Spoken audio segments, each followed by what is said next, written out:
Marie-Josée, je te redonne la parole. Oui, donc c'est à Federica et Muriel maintenant bien sûr, de conduire leur atelier. Le micro n'était pas ouvert. Donc là, normalement, vous devriez nous entendre. Je l'espère. Donc, bonjour à toutes et à tous et merci d'être sur cet atelier. Donc, avec Muriel, nous avons le plaisir de jouer les rôles d'animatrice dans nos échanges qui vont être très ouverts. Donc, c'est vraiment un format de prise de parole. Toutes les prises de parole et témoignages sont les bienvenus, car le but aujourd'hui, c'est vraiment d'essayer de faire un tour de table et un partage d'expérience par rapport à la fois et croiser finalement des points de vue et des regards entre personnes qui connaissent plus l'univers des dispositifs de veille et qui ont des pratiques de veille et de veilleurs, et des chercheurs qui, de leur côté, ont réellement des besoins et ont besoin d'être nourris, notamment par des dispositifs de veille. Et donc voilà, c'est des sujets qui va nous occuper pendant les 2 prochaines heures. Donc, juste pour vous dire rapidement comment nous avons procédé. Donc, nous avons… oui, si tu veux faire la page d'après. Si tu veux juste la page d'après, avec la flèche. Oui, hop. Et, juste pour vous dire comment nous avons procédé. Nous avions au départ cette question, c'est-à-dire plutôt faire une cartographie en état des lieux des dispositifs d'éveil. Autant vous dire que la tâche était lourde et conséquente, et on s'est vite rendu compte que les mots état de lieu étaient très très forts et qu'on pouvait en revanche, dans un temps raisonnable pour un but de cette journée de septembre, de réunir un petit groupe de travail. Donc, France Éducation Internationale et l'IPE UNESCO, on a vraiment eu beaucoup de plaisir à collaborer ensemble là-dessus et essayer, on s'est donné l'objectif de au moins arriver à décrire des dispositifs de veille de nos structures réciproques déjà, et aussi des différentes structures partenaires qui étaient impliquées par la démarche du séminaire ou d'autres dispositifs de veille qui étaient vraiment, qui ont été vite identifiés de notre côté, et au moins pouvoir restituer un peu une image des dispositifs de veille et commencer à pouvoir déjà décrire et à la fois qu'est-ce qui caractérise les dispositifs de veille et quels sont les enjeux derrière. Très vite, il nous a paru évident aussi que parler que des dispositifs, c'était un peu réducteur, parce que finalement, on restait juste dans un contexte de technique, en fait, et on ne mettait pas ça en perspective par rapport à ce qui est normalement le point de départ, sont les besoins. Pardon, il faudrait couper les micros, je pense, pour ceux qui viennent nous rejoindre. Et donc, on a proposé à 3 chercheurs que nous remercions vraiment, vraiment beaucoup du temps que nous ont accordé, M. Makaya, M. Kamuzinski et M. Nguita, qui sont avec nous aujourd'hui et qui vont aussi participer à vous donner un petit témoignage tout à l'heure.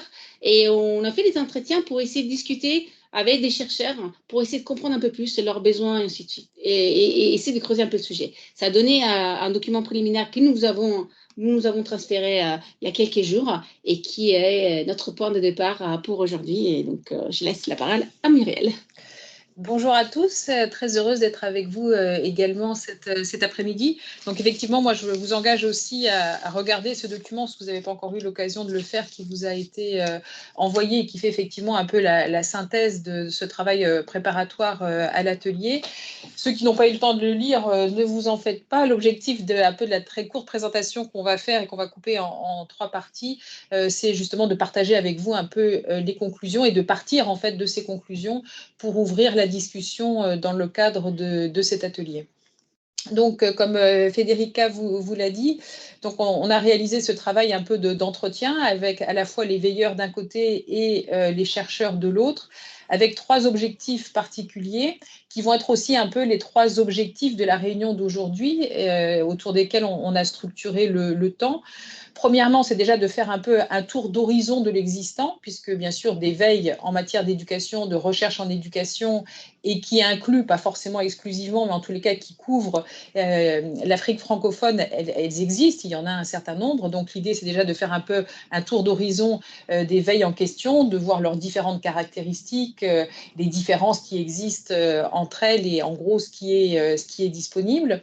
Et donc, on va vous présenter ça brièvement. Et puis, on ouvrira ensuite la discussion sur ce premier point du tour d'horizon de manière à ce que les autres participants de cet atelier puissent aussi contribuer de leur expérience, de leur expertise, de ce qui existe et de l'existant. Le deuxième point qui nous a intéressés et qui sera aussi donc un deuxième point de discussion dans le cadre de cet atelier, c'est de partager l'expérience, partager l'expertise en gros sur ce qui fonctionne bien, sur ce qui est utile, mais aussi sur tous les défis et les problèmes. Et notamment en discutant avec les chercheurs, on a fait un peu tout un catalogage effectivement de difficultés en termes d'accès. Enfin, on reviendra sur tous ces différents aspects, tous les limites aux veilles existantes. Et là aussi, on ouvrira un peu la discussion pour discuter avec vous, tant là encore avec les veilleurs, avec les chercheurs, des problèmes et des difficultés qui sont identifiés dans le domaine. Et donc là aussi, on aura un petit temps de présentation très court, mais qui sera suivi d'un temps d'échange et de discussion, là encore d'une vingtaine de minutes.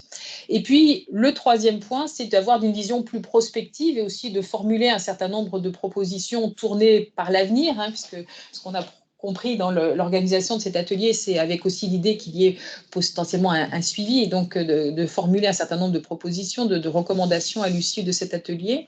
Et donc là encore, toujours selon la même méthode, on va partir de ce qu'on a appris lors des entretiens que nous avons réalisés, avec des propositions qui viennent là encore tant des veilleurs que des chercheurs, et là d'ouvrir largement la discussion avec vous pour voir ce que vous pensez de propositions qui ont déjà été formulées, mais aussi, bien sûr, d'en proposer d'autres et de formuler d'autres types de propositions, peut-être plus pratiques, plus spécifiques, plus ciblées, etc.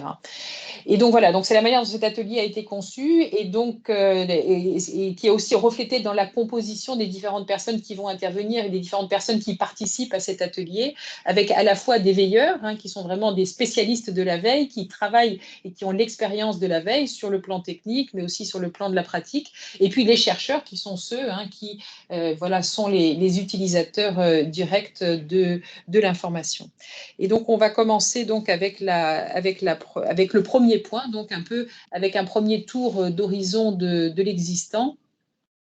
Et donc, voilà, c'est notre collègue Anna qui va présenter ce point. Bonjour, Anna Brevka de France Éducation Internationale. Je suis chargée de veille. J'espère qu'on m'entend bien. Oui, très bien. D'accord. Donc, la première question concerne les principales conclusions de ce premier tour de horizon réalisé sur l'éveil, et notamment sur l'éveil sur l'éducation en Afrique francophone. Donc, nous proposons de regarder un petit peu ce processus de veille, donc sa définition, les objectifs, les types de veille, et puis les défis et les enjeux qui se présentent devant les dispositifs de veille. Donc, en ce qui concerne la veille, sa définition, d'ailleurs, il y a plusieurs définitions, mais en gros, donc c'est une surveillance active d'un environnement, une activité continue qui, en fait, est définie par rapport à des besoins et des publics. Et en fait, elle s'appuie sur un flux, donc qui est un flux, donc un processus de collecte, traitement, diffusion, exploitation d'informations. Et on peut définir en fait 3 niveaux d'objectifs de veille. Ce premier niveau étant donc le niveau repérage, qui consiste à apporter de manière régulière des éléments de réponse collectés par rapport à une demande, en lien avec des réseaux donc professionnels pertinents en interne, en externe de l'institution. Deuxième niveau, donc c'est un niveau où dans le niveau où déjà donc il y a la sélection, ou dans un contexte d'abondance d'informations, où l'accès aux informations, aux ressources est plus généralisé. Donc en fait, on s'appuie aussi sur la capacité de sélectionner, des veilleurs, de conserver que ce qui est pertinent par rapport à des besoins précis du public visé. Et puis troisième niveau, niveau d'aide à la décision. Donc, où grâce à l'analyse des éléments qui sont collectés, la veille peut favoriser donc, des orientations stratégiques, des approches prospectives en vue de guider la prise de décision. Par rapport à ces objectifs, on peut de manière assez schématique donc identifier deux grands types de veille. D'un côté, donc on aurait la veille documentaire qui se caractérise par la valeur décisionnelle assez faible. En tout cas, elle n'est pas directe dans ce cas-là. Cette veille-là, elle se concentre plutôt sur le repérage de thèmes émergents, s'appuie sur des sources formelles, répond aux besoins de se tenir informé. Ici, comme exemple, on pourrait donner l'exemple de veille éditoriale, veille des publications telles qu'elles sont publiées par l'IPE, par FEI, IREDU ou veille colloque. De l'autre côté, donc, il y a la veille, il y a la veille stratégique qui est plus donc prospective, qui oriente la stratégie, apporte de l'aide à la décision. Elle s'appuie tout aussi bien sur les sources formelles que sur les sources moins formelles. Elle répond aux besoins d'anticiper. Et souvent, en fait, cette veille-là, elle n'est pas en accès ouvert. Ici, comme exemple, on pourrait donner donc la veille qui est réalisée par exemple par l'AUF, donc la veille pour la recherche pour les régions, veille financière, veille sur les marchés, veille concurrentielle, que fait notamment par exemple FEI au sein de son institution. Et puis, devant les dispositifs de veille, donc se présentent plusieurs défis et enjeux. Que je présenterai un peu avec une série de questions pour ouvrir ensuite donc le débat. L'enjeu d'identification des besoins du public cible, donc comment évaluer au mieux les besoins du public cible, comment trouver l'équilibre entre public interne et public externe, avec quels outils en fait rester en phase avec l'évolution de ces besoins. Tout ce qui est donc sélection et traitement de l'information. Quels sont les outils les plus performants pour identifier et sélectionner l'information? Est-ce que cette information doit être partagée largement ou alors au contraire, il faut être le plus près possible donc, de son public, de la thématique précise, des régions, voilà. Dans ce cas, comment déterminer cela? Faut-il préférer information brute, information traitée, analysée? Ensuite, l'enjeu de la visibilité, accessibilité. Quelle est la visibilité externe des livrables, des dispositifs de veille hébergés par des structures françaises internationales? Est-ce qu'elle pourrait être améliorée? La question de la légitimité. Est-ce que le veilleur doit avoir des compétences, de l'expertise sectorielle ou thématique, en plus de ses compétences métiers, pour avoir la légitimité?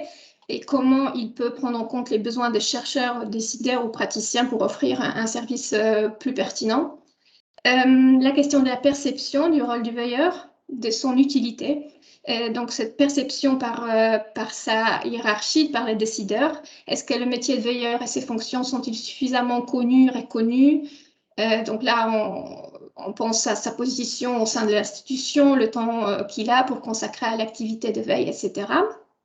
Et puis, comment le veilleur et ce triangle, en fait, chercheurs, décideurs, praticiens, peuvent s'enrichir mutuellement. La question de coûts, comment supporter les coûts donc, qui se présentent en fait pour l'institution, les coûts salariaux, de formation, de services payants, en fait, services en ligne qui sont gratuits ou payants. La question de la pérennité, donc dans quelle mesure les structures qui portent donc, ces dispositifs de veille, à quel point les axes stratégiques, la condition financière permettent d'assurer la pérennité de ces dispositifs. Et puis pour finir, la question de complémentarité, mutualisation, parmi les dispositifs de veille existants qui interviennent sur de mêmes thématiques, quelles seraient donc des perspectives, possibilités de mutualisation ou de collaboration? Voilà. Ben, merci beaucoup, Anna. L'idée, c'est vraiment, on est plusieurs, il y a différents déjà représentants des dispositifs de veille qui sont avec nous, que ce soit l'IREDU, l'AUF, l'IFE, le FASTEF peut-être. L'idée, c'est que je pense qu'on a posé beaucoup de questions. Donc, on ouvre le débat pour ceux qui voudraient commencer à réagir à à des différents points qu'on vous a présentés.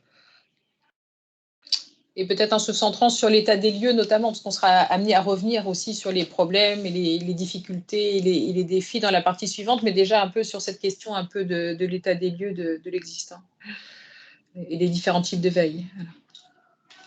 Clairement, nous, on était partis beaucoup de l'idée au début de la complémentarité. C'est vrai qu'au début, on est vraiment c'est vraiment notre point de départ. Au début, on s'est dit, bon, on va regarder bien les dispositifs d'éveil et des différentes structures. On va essayer de voir dans quelle mesure elles pourraient être complémentaires pour apporter des informations de qualité à un public des chercheurs. Et très vite, vous pouvez le voir, les questions en cascade se sont ouvertes.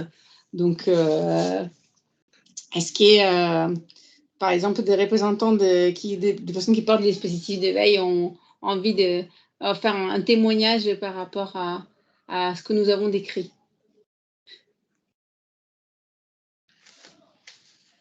Voilà, Myriel de l'AUF.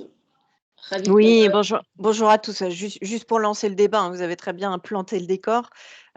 Juste peut-être, ce qui peut être intéressant dans le débat, s'il y a plusieurs porteurs de systèmes de veille, c'est de parler de la place des veilleurs. Ça a été cité, mais c'est vraiment un axe essentiel. C'est-à-dire que si vous avez dans une institution des veilleurs très performants, si le veilleur n'a pas sa place dans l'institution, c'est-à-dire si ses résultats ne sont pas intégrés dans la décision, dans les débats, dans la prise de décision, en fait, la veille n'a pas la portée qu'elle devrait avoir.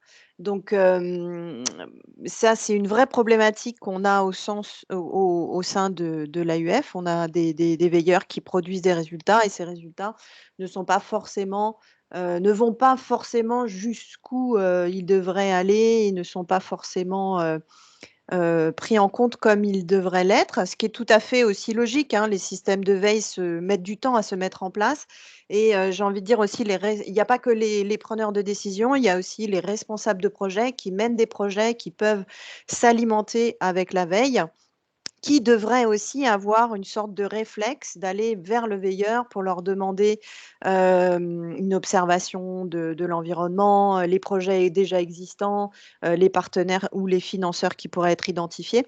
Et même les responsables de projet n'ont pas forcément le réflexe d'aller vers leur veilleur. Donc voilà, ça c'est une vraie problématique. Et si jamais il y avait des porteurs de dispositifs de veille qui avaient réussi sur ce point-là, ça m'intéresse de les entendre. Et voilà, je lance la discussion volontiers sur ce sujet. Merci à tous.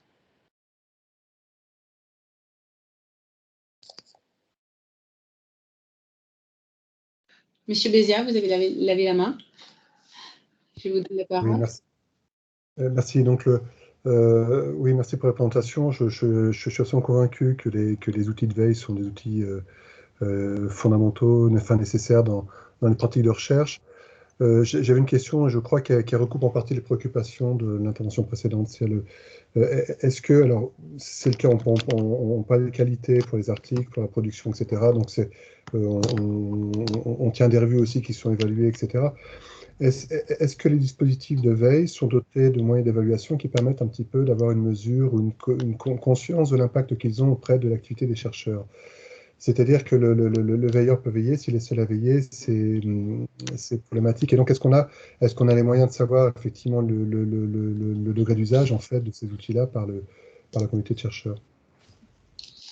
La réponse, je pense qu'il y a d'autres, je laisserai d'autres réagir, hein, mais est multiple à la question que vous posez, qui est effectivement, c'est souvent, et ça fait écho aussi à ce que Muriel Cordier de l'AUF a exprimé, c'est-à-dire il y a un dispositif de veille qui peut être même assez abouti, qui fonctionne, mais qui effectivement a un besoin vital d'avoir un retour des personnes pour qui le dispositif est conçu, parce qu'un dispositif est toujours conçu pour un public. C'est assez indissociable en fait. C'est-à-dire qu'il y a un dispositif qui est conçu par rapport à un public donc, et des besoins, et donc c'est un aller-retour constant qui en fait ferait la qualité du dispositif de veille en tant que tel, quoi. Donc les façons de l'évaluer, je pense que je laisserai d'autres réagir parce que ça dépend vraiment de chaque institution, je pense.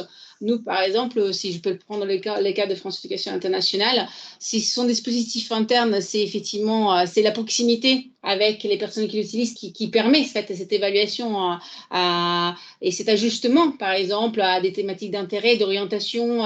Ça peut être des priorisations géographiques, thématiques qui peuvent être dans l'intérêt de nos publics. Sinon, je sais que, par exemple, de collègues, par exemple, l'IPE, il peut y avoir parfois des enquêtes qui sont réalisées qui, du coup, on peut le faire souvent quand, par exemple, on maîtrise moins le public, surtout plus la veille elle est ouverte. Vers l'extérieur, moins on maîtrise forcément les publics qu'on arrive à toucher. Parfois, on a des surprises. On se rend compte que d'autres organismes suivent les veilles qui sont mises à disposition sans le savoir. Et donc, parfois, les enquêtes permettent en fait d'avoir une meilleure visibilité. Et ça va surtout avec les degrés d'ouverture qui caractérisent la veille. Comme je vois Bertie Delrédu qui est à l'écran, je sais on a beaucoup discuté dans l'entretien avec vous sur le dialogue qui se fait avec les chercheurs pour que le dispositif de veille soit effectivement en tout cas la construction qui se fait avec des chercheurs qui sont le public de votre veille, il me semble. Oui, effectivement, la veille de l'IREDU, elle est avant tout destinée aux chercheurs de l'IREDU et aux étudiants. Et effectivement, ça représente une dizaine de personnes, enfin, quelques dizaines de personnes plutôt. Et vu qu'on travaille ensemble, voilà, les chercheurs s'arrêtent volontiers dans mon bureau pour effectivement dire ce qui leur a plu dans la veille ou ce qui leur a déplu. Et donc, c'est des choses qui me permettent d'ajuster un petit peu les veilles suivantes en fonction des besoins. Et c'est vraiment une information importante, effectivement, de savoir qu'est-ce qui intéresse les chercheurs et qu'est-ce qui ne les intéresse pas, au contraire, pour pouvoir perfectionner à chaque fois et rendre l'information la plus utile possible. Mais peut-être avec une difficulté, si je peux me permettre, enfin, quand on avait échangé, c'est que parfois les dispositifs de veille ont tendance à être créés pour répondre à une demande interne d'une institution, et ce qui peut être par exemple le cas aussi de mon institution, l'IPE, où le dispositif de veille au niveau de notre centre de doc, c'est aussi pour alimenter la recherche que nous avons en interne, mais on utilise parfois les mêmes outils pour après le passer à l'extérieur et un public plus vaste, et là qu'on maîtrise en fait beaucoup moins bien en termes de besoins, de public cible, etc. Mais souvent, c'est quand même plutôt le public extérieur qui justifie l'importance de la veille au sein d'une institution et sa place au sein de l'institution. Donc, on peut imaginer que ce n'est pas évident pour les... Après, l'idée, c'est de se dire, voici ce qu'on propose aux chercheurs de l'IREDU. Si ça intéresse quelqu'un d'autre, profitez-en. Si ça ne vous intéresse pas, tant pis. Effectivement, ce n'est pas parce que les besoins extérieurs seront différents des besoins internes qu'on va faire évoluer la veille. Mais si d'autres chercheurs ont les mêmes préoccupations, autant qu'ils en profitent. Et effectivement, on voit un petit peu sur Twitter ou sur des réseaux comme ça que d'autres chercheurs tirent vraiment bénéfice de la veille et que dans ce cas-là, c'est tant mieux pour eux. Ce que moi, j'ai eu l'impression de voir, et donc je ne sais pas si c'est un ressenti, c'est que souvent, quand on est impliqué dans un dispositif de veille, donc évidemment, oui, comme vous le dites, c'est très calqué sur l'institution d'origine qui le porte, et parfois on perçoit l'intérêt que ça pourrait avoir au-delà de l'institution même, donc avec des implications. Est-ce qu'on élargit les champs thématiques? Du coup, il y aurait un peu des efforts à faire à la fois en termes de temps humain et ainsi de suite. Mais et je pense que c'est ce qui peut faire un frein. Enfin, ça, en tout cas, c'est une question que je vous pose et je serais intéressée de savoir. C'est en tout cas vis-à-vis d'un public de chercheurs, ce qui peut être en fait peut-être aussi la légitimité que le veilleur peut ressentir, c'est-à-dire qu'il est forcément, il s'agit de sélectionner de l'information pour un public métier qu'on connaît très bien, on peut construire quelque chose. Parfois, si c'est un public chercheur, si on n'est pas adossé à une structure de recherche, si les dispositifs de veille n'est pas adossé à une structure de recherche elle-même, il y a aussi cette difficulté-là. C'est jusqu'où une double casquette d'un VR doit aller pour pouvoir finalement proposer les choses les plus pertinentes à un public qui forcément est très spécialisé. Alors, je vois quelqu'un m'a levé. Je n'arrive pas forcément à identifier les personnes, pardon, parce qu'on ne voit pas tous les noms. Attendez. Donc, messieurs Agbopé, je crois que vous avez levé la main. La parole est à vous, si vous le souhaitez. Bonjour, oui, je vous reçois. Ça. Vous le recevez aussi? Oui, on vous entend bien. Vous m'entendez bien? Oui. Oui, merci, monsieur Bernardin Agbopé et du Forum Afrique. Je vous remercie pour l'opportunité qui est offerte aux hommes de recherche en Afrique et pour nous, observateurs de ce monde de recherche. Je suis le directeur de publication du Forum Afrique Magazine et de ma position, j'observe beaucoup tout ce qui se passe dans le secteur de l'éducation en Afrique et notamment la question de la recherche. Et moi, je vous remercie pour cet aspect de la question parce que là, depuis 1998 que je suis dans ce secteur, à côtoyer les chercheurs, à côtoyer les acteurs, les décideurs et autres, la question de la veille n'est pas agitée, n'est même pas connue a priori. Parce que l'activité de veille en matière de recherche, notamment la recherche en éducation, n'est pas connue. Enfin, moi, ma position n'est pas connue. Et l'enquête, le travail de base que vous avez fait, prouve à suffisance que c'est une activité nouvelle et qui handicape quand même l'activité de recherche des chercheurs en éducation en Afrique. Vous comprenez? J'ai levé la main pour ramener un peu l'attention sur la question même de l'éducation en Afrique francophone. Depuis toujours, on parle de système éducatif malade, inadéquat et avec tout ce que ça comporte comme défi. Et depuis toujours, on a eu des chercheurs qui continuent de travailler. Mais qu'est-ce qu'ils apportent à nos systèmes éducatifs pour que ça puisse porter? Quels sont les résultats? À quels résultats aboutissent-ils? Et comment ces résultats s'utilisent-ils pour que depuis plus de 60 ans, puisque j'ai écrit là-dessus quelque chose, on soit là toujours à chercher les marques en matière d'éducation en Afrique, surtout francophone. Et là, j'apprécie vraiment la démarche et l'initiative parce que je me dis que les chercheurs vont pouvoir se regarder dans la glace maintenant parce qu'ils auront un vivier, ils auront qu'on appelle un réceptacle. Bon, c'est un peu comme ça, moi, je caricature, pour voir un peu ce qui est déjà fait, ce que les autres font, et jusqu'où ils sont arrêtés, pour partir de là et aller et poursuivre pour qu'on ait quelque chose de palpable à proposer aux politiques. Parce que j'ai coutume de dire que c'est le système éducatif qui détermine le projet de société. Le système éducatif détermine le projet de société. Et c'est une relation de cause à effet qu'on appelle, qui s'impose, qu'on y croit ou pas. Et dans cette logique-là, il faudra qu'on sache ce sur quoi on veut travailler. On veut chercher quoi, pourquoi et pour qui. Et c'est là la question. Et c'est en cela que j'apprécie vraiment cette initiative. Et je voudrais qu'on aille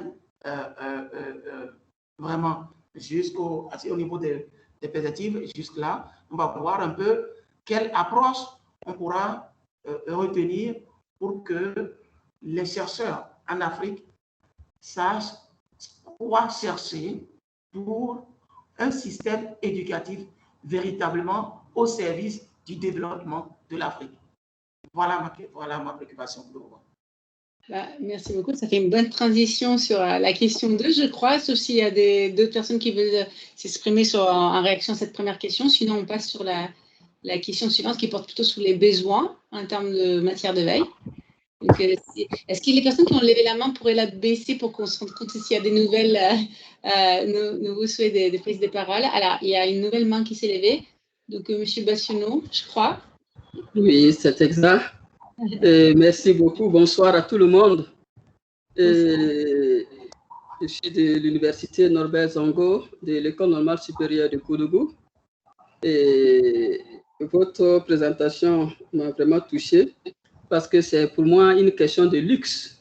Quand j'ai suivi la présentation ainsi que le résumé qui a été envoyé, j'ai dit voilà un thème très, très pertinent et très important pour nos universités et surtout la mienne, où un responsable a été nommé en 2010 pour le poste de veille et de questions de prospective, mais malheureusement, il n'a pas eu de moyens pour fonctionner parce qu'il s'est retrouvé en train soi-même de dépenser beaucoup d'argent pour la connexion Internet.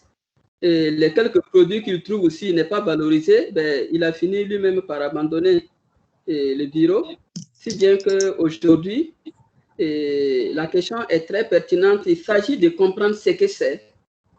Son importance par rapport à la recherche. La recherche elle-même, son importance surtout en éducation, pour les politiques éducatives et pour répondre aussi aux besoins de nos sociétés. La recherche doit nous aider et contribuer au développement de nos sociétés. Et autrement, quand on parle de veiller, je parle, au lieu de parler du substantif veille, je parle du mot veiller, du verbe veiller. Quand on veille pour quoi? Quand on veille, c'est qu'il y a une attente très importante. Et ça nous amène à veiller tout le temps, à être au qui-vive, à tout moment, pour que rien ne passe inaperçu. Et donc, ce qui veut dire que c'est pourquoi on veille à une certaine importance, si bien que vous l'avez compris. Alors, du coup, vous mettez tous les moyens pour que aucun appel à communication, aucun appel pour un colloque ou même pour des projets, pour des projets, des consultations, rien ne passe inaperçu. J'ai l'habitude de voyager en Allemagne, dans plusieurs universités, et je vois comment ce service est très, très fonctionnel jusqu'à ce qu'il y ait même une certaine motivation lorsqu'on arrive à trouver des projets, des grands projets lancés par l'Union européenne et qu'il y ait encore une autre condition, une équipe. Parce qu'il ne s'agit pas d'avoir des résultats de veille, mais avoir surtout une équipe très compétente qui va analyser ou prendre en compte vos résultats de veille pour qu'à la fin, on dise que telle université ou telle équipe de telle université ou de telle faculté a pu travailler sur tel projet et le projet a été acquis. Vous voyez la fierté, non seulement de vous qui veillez, mais également aussi pour toute la communauté universitaire. Mais si malheureusement, on veille, et que les résultats de la veille, malheureusement, ne sont pas concluants, vous voyez la démotivation. Donc, c'est pour aussi peut-être aller aussi au niveau de la deuxième partie, pour dire que pour nous, c'est encore un luxe et nous avons besoin de sensibiliser davantage pour comprendre ce que c'est et mettre les moyens pour faire vraiment un métier et dont on a besoin incontournable. Chez vous, c'est incontournable, mais chez nous, ça n'a pas grand-chose. Personne ne respecte parce qu'il n'y a rien à la fin, comme si on ne sait pas important. Pourtant, quand on voit un appel à projet ou un appel pour contribution pour l'ouvrage collectif, du coup, chacun est intéressé. Voilà, merci pour le moment. On enchaîne peut-être. Si ça vous convient, on enchaîne sur la question 2. Monsieur Sudou, on va vous donner la parole. On enchaîne un petit peu pour ouvrir sur les besoins et vous pourrez intervenir juste après, si ça convient. Voilà, parce que je pense qu'on a déjà commencé en fait à traiter effectivement le deuxième point dont on voulait discuter, qui sont effectivement les besoins et les manques qui existent en matière de veille, et notamment du point de vue des chercheurs. Et donc, on voulait simplement, là encore, pour lancer la discussion, partager avec vous quelques-uns des éléments qui ont été mentionnés lors des entretiens que nous avons réalisés. Et donc, avec 3 types principaux de manques identifiés en termes d'accès à l'information. C'est-à-dire que des fois, les veilles existent, mais on n'est pas au courant que les veilles en question existent, ou en tout cas, c'est difficile d'accéder à l'information en question. La question de la mise en réseau aussi des veilles existantes et des différents acteurs concernés. Et puis, au-delà de ça, la question de la pérennité des projets, comme on vient aussi d'ailleurs juste de l'entendre avec le cas de cet individu qui avait été nommé pour animer une veille à l'université, mais qui n'a pas eu les moyens de travailler. Alors, juste en quelques points sur les questions d'accès à l'information. Donc, voilà, c'est ce qui a déjà été dit en termes d'accès aux ressources, accès aux contenus. Des contenus qui peuvent être des contenus ouverts, mais parfois aussi des revues en ligne, des revues qui sont payantes et donc pour lesquelles il faut payer des abonnements qui sont parfois coûteux et qui donc limitent l'accès aux ressources. De ce qu'on a entendu, dans certains pays, c'est résolu, ou peut-être pas dans certains pays, mais en tous les cas dans certaines universités ou dans certaines facultés ou dans certains centres de recherche, mais c'est certainement pas le cas partout, avec des problèmes de base qui se posent en termes d'infrastructures, en termes de connexion, d'Internet, etc. La question aussi qui se pose, c'est que quand on a discuté avec les chercheurs, donc certains d'entre vous nous ont dit, on reçoit des informations des veilles. Le problème, c'est que bon, même si c'est des publications intéressantes en matière de recherche de l'éducation, c'est pas forcément le thème dont moi j'ai besoin dans le cadre de la recherche et de ce que je suis en train de faire. Et donc le fait d'accéder à une information, pas seulement y accéder, mais une information qui soit pertinente pour les différents chercheurs, et notamment issue de structures qui soient aussi des structures locales et régionales, eh bien cela reste particulièrement difficile. Le fait aussi qu'il y ait des thèmes qui ne soient pas couverts, ou en tous les cas qu'il y ait des ressources spécifiques sur un thème donné qui ne soient pas facilement disponibles, d'où certaines propositions sur lesquelles on reviendra par la suite, mais qui est par exemple de faire que le tri et la sélection de l'information ne soient pas trop faites en amont, mais qu'il y ait aussi la possibilité pour les chercheurs d'accéder à l'ensemble des ressources disponibles et eux de jouer le rôle de filtre et de sélection à un stade ultérieur. La question des mises en réseau, manque de travail en réseau, manque d'échange d'informations dans un cadre sud-sud, mais je pense qu'on pourrait ajouter aussi dans un cadre nord-nord, parce que finalement, même les différentes veilles qu'on a contactées dans le nord n'ont pas forcément vraiment de travail en réseau entre elles, et aussi un manque nord-sud. Donc c'est un peu dans tous les sens qui fait que, l'impression générale qu'on a eue au fur et à mesure de ces entretiens, c'est que voilà, il y a un travail de veille pour certains, en tous les cas, qui se fait parfois de manière un peu isolée, mais sans réellement de travail en réseau, alors que les outils sont parfois communs, que les problèmes qui se posent, par exemple, de la position de la structure ou de métier de veille sont communs aux différentes structures en question, que la question du public et la question de l'évaluation de l'impact, par exemple, c'est aussi des problèmes partagés, mais finalement, il n'y a pas vraiment de structure d'échange qui soit mis en place, tant au niveau des veilleurs qu'au niveau des chercheurs qui sont concernés par les veilles, et puis un manque d'instances, de rencontres régulières, locales, régionales, permettant d'échanger, de travailler en réseau et de mener une réflexion commune sur ces questions.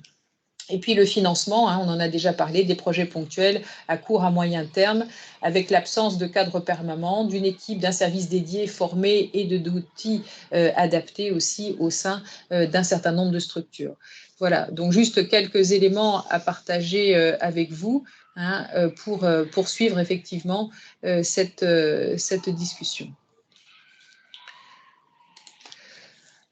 Alors, je ne sais pas sur ces questions un peu des problèmes et des difficultés. Est-ce que certains d'entre vous, notamment dans les collègues chercheurs qui sont présents, souhaitaient intervenir?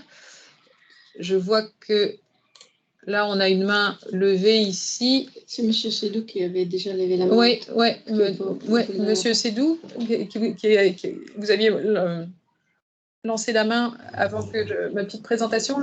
Voilà. On vous donne la parole. Oui, merci pour la présentation. Je suis d'accord avec les deux collègues qui ont parlé juste avant cette dernière présentation. En fait, pour dire que ce processus de veille, en réalité, est vraiment un luxe chez nous ici, notamment au Mali. Je peux même dire qu'il n'y en a pas. En fait, on a un service d'assurance qualité au niveau de l'enseignement supérieur, un service mis en place par le ministère de l'Enseignement supérieur, qui normalement doit veiller sur la qualité de l'enseignement et de tout ce qui l'entoure, mais aussi sur la qualité de la recherche scientifique. Mais en réalité, ce service n'arrive même pas à veiller sur l'enseignement, à plus forte raison la recherche scientifique, parce que ce service manque presque de tout en fait en matière de ressources financières, en matière de ressources humaines, en matière de matériel. Officiellement, le service est là. Officiellement, les personnes qui doivent s'occuper de ces activités sont nommées, mais en réalité, le service ne travaille pas. Donc, ce processus de veille, je pense, doit être vulgarisé, surtout porté à la connaissance des institutions d'enseignement supérieur en Afrique, notamment au Mali, que je connais particulièrement parce que je suis enseignant-chercheur à l'Université des Lettres et Sciences Humaines de Bamako. On n'a pas du tout ces genres de dispositifs en place pour veiller effectivement à la qualité de la recherche au niveau de l'enseignement supérieur. Donc, vous avez parlé tout à l'heure des problèmes de financement. Nous, on a ce problème de financement-là, mais il n'y a pas que ça, en fait, problème de financement, problème de culture même de veille, effectivement, pour la qualité de la recherche scientifique. Comme je le disais lors du premier atelier, la recherche en éducation au Mali est un parent pauvre, en fait, de la recherche scientifique en général. Donc, quand on parle effectivement de qualité de la recherche scientifique, généralement, on pense tout de suite aux sciences exactes. Et nous, ce que nous faisons au niveau de l'université, nous publions au niveau de l'université dans des revues locales, nous venons dans des revues à l'international, notamment au Canada, en France et autres, mais en réalité, nos recherches ne sont pas très valorisées. Donc, même s'il y a des questions de veille pour la qualité de la recherche scientifique, je pense qu'au Mali, on se concentre beaucoup plus sur les sciences exactes. Et ça, c'est vraiment un problème chez nous ici. Donc, ça peut être une très belle initiative au niveau de l'enseignement supérieur de nos pays ici en Afrique de l'Ouest. Merci. Merci beaucoup, Monsieur Sédou. Monsieur Makaya, vous vouliez réagir sur cette question des problèmes et des besoins. Et des besoins. Oui, bonsoir. Je venais à peine de me connecter. J'ai dû vous envoyer un petit mail pour vous signifier que j'avais un petit souci, mais c'est réglé, donc je peux me connecter de nouveau. Mais je l'ai pris de court, donc je l'ai écouté vers la fin. Mais je peux corroborer dans ce sens, en ce sens que bon, le besoin est assez fort au niveau du Gabon. Peut-être qu'on ne fait pas trop de distinction entre les disciplines scientifiques et les sciences de la recherche en éducation. Mais ce qui est sûr, c'est que nous faisons face à une crise de ressources. Une crise de ressources. Donc, on veut bien faire de la recherche parce que les problématiques sont si nombreuses et si pertinentes, mais quelquefois on peut avoir des initiatives en allant rechercher l'information pour faire un peu l'état de la littérature sur un aspect, mais nous sommes butés par ces ressources-là qui ne sont pas parfois disponibles. Et donc, parfois, on entre dans des sites qui nous offrent des petits résumés alors qu'on voudrait avoir accès aux articles. Et en plus, face à cette limitation de ressources, le chercheur, surtout le jeune chercheur, est parfois obligé de faire des commandes de livres ou encore être abonné dans des revues scientifiques, parce que les institutions auxquelles nous appartenons n'ont pas aussi des revues scientifiques et la collaboration entre pays n'est pas aussi nette. Par exemple, il y a une revue scientifique au Sénégal appelée Lien, nouvelle série, mais comme Lien n'a pas de site internet, on n'y a vraiment pas accès, donc il faut avoir un ami sur place au Sénégal qui pourrait s'en procurer et vous en donner. Voilà, donc on est limité par cette absence de ressources ou bien encore cette disponibilité de ressources pour pouvoir avancer. Et sinon, on aura des recherches un peu limitées à à nos propres ressources et ces ressources sont aussi tout aussi limitées. Voilà. C'est ma première réaction par rapport à ça. Bien. Merci beaucoup. Effectivement, du fait du manque de ressources institutionnelles, ça retombe sur les individus et c'est du coup souvent les chercheurs eux-mêmes qui sont obligés de mettre la main à la poche pour pouvoir accéder à certaines revues, à certains articles, etc. Ce qui pose bien sûr beaucoup de difficultés. Monsieur Ngouta, vous vouliez aussi intervenir sur ce sujet? Oui, bonjour à tous. Bonjour. J'espère que je suis très bien capté. Oui, très bien. On vous entend et on vous voit très bien. Oui. En fait, en ce qui concerne les activités de veille dans la République démocratique du Congo, je pense que comme les autres l'ont dit, c'est un luxe. C'est un luxe qu'on ne peut pas se permettre à ces niveaux. Il y a de cela une semaine, il y a eu les états généraux de l'enseignement supérieur et universitaire, mais sur toutes les recommandations, il n'y a aucune recommandation qui a essayé de traiter de cette problématique de veille pour permettre aux chercheurs d'être au courant des informations, de possibilités, des appels d'offres. Une autre difficulté par rapport à la situation de la RDC, c'est le ministère. Nous avons ici deux ministères. Il y a un ministère qui s'occupe de l'enseignement supérieur et universitaire et un autre ministère qui s'occupe de la recherche. Du coup, c'est devenu un peu compliqué de pouvoir fusionner les efforts. Et comme on le sait, l'université a 3 missions, l'enseignement, la recherche et puis les services rendus. Alors, si le peu de financement qui existe pour la recherche n'est pas disponible pour les chercheurs parce que c'est géré par un autre ministère, ça crée également des difficultés. Il y a aussi les problèmes de l'accessibilité, l'information qui existe, mais qui du coup n'est pas accessible vu la situation dans laquelle les universités congolaises se trouvent.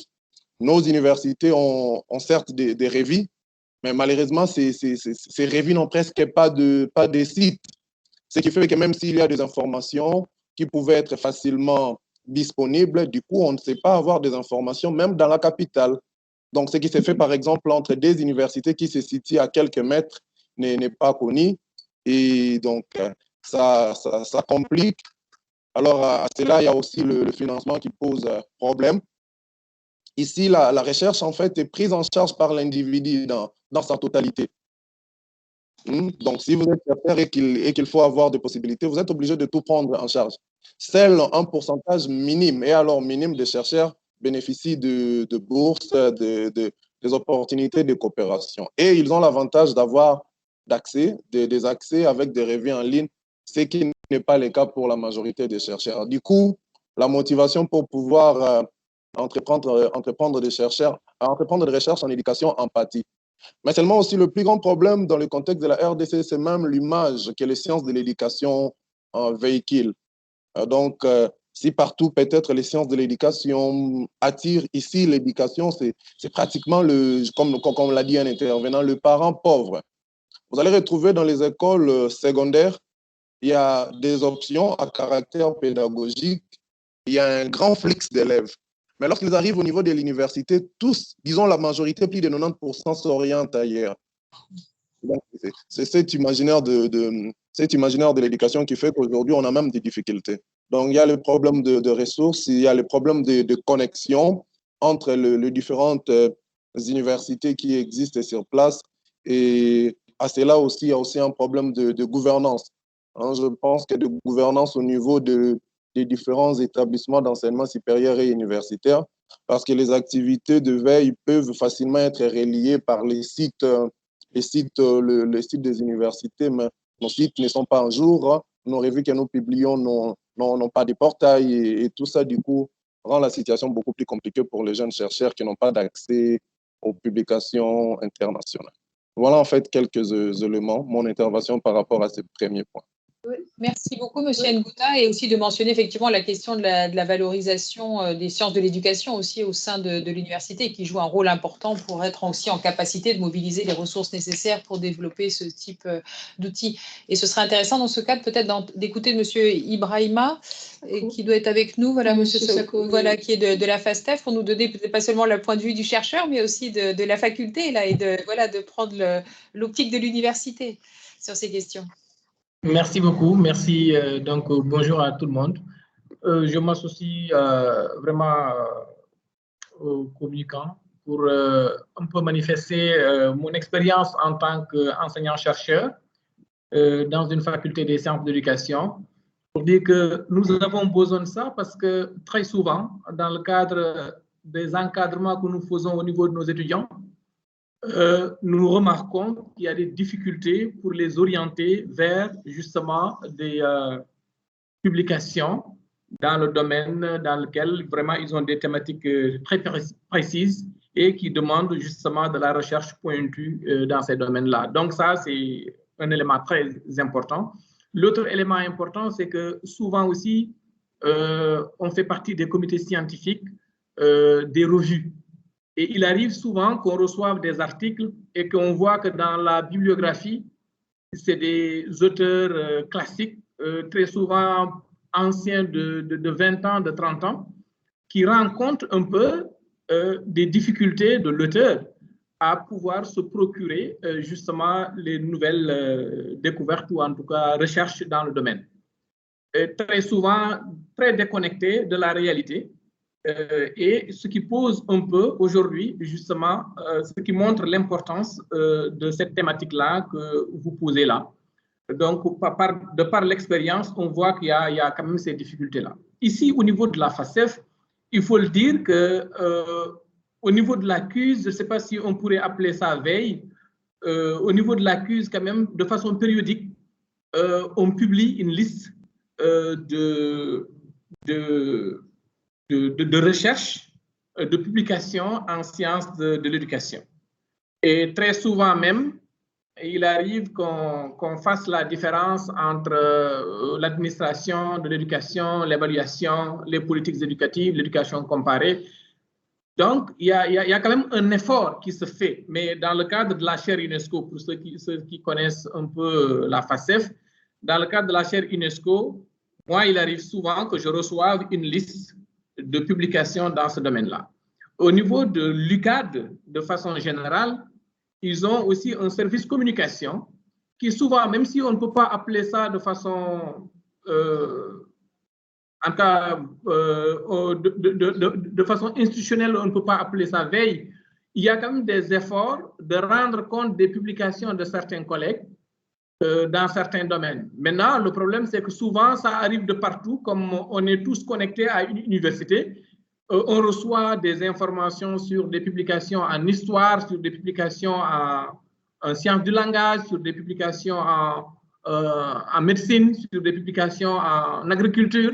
Donc, un peu du fourre-tout qu'on reçoit et qui n'est pas spécifiquement spécifique au domaine dans lequel on peut se trouver. Donc, pour dire tout simplement que la question, elle est là, et même là où certains essaient de faire des efforts pour informer le public de l'actualité de certaines publications, c'est quand même de façon globale qu'on le fait, ou en tout cas, ce n'est pas régulièrement que le public, en tout cas que l'intéressé, peut en tout cas avoir des informations.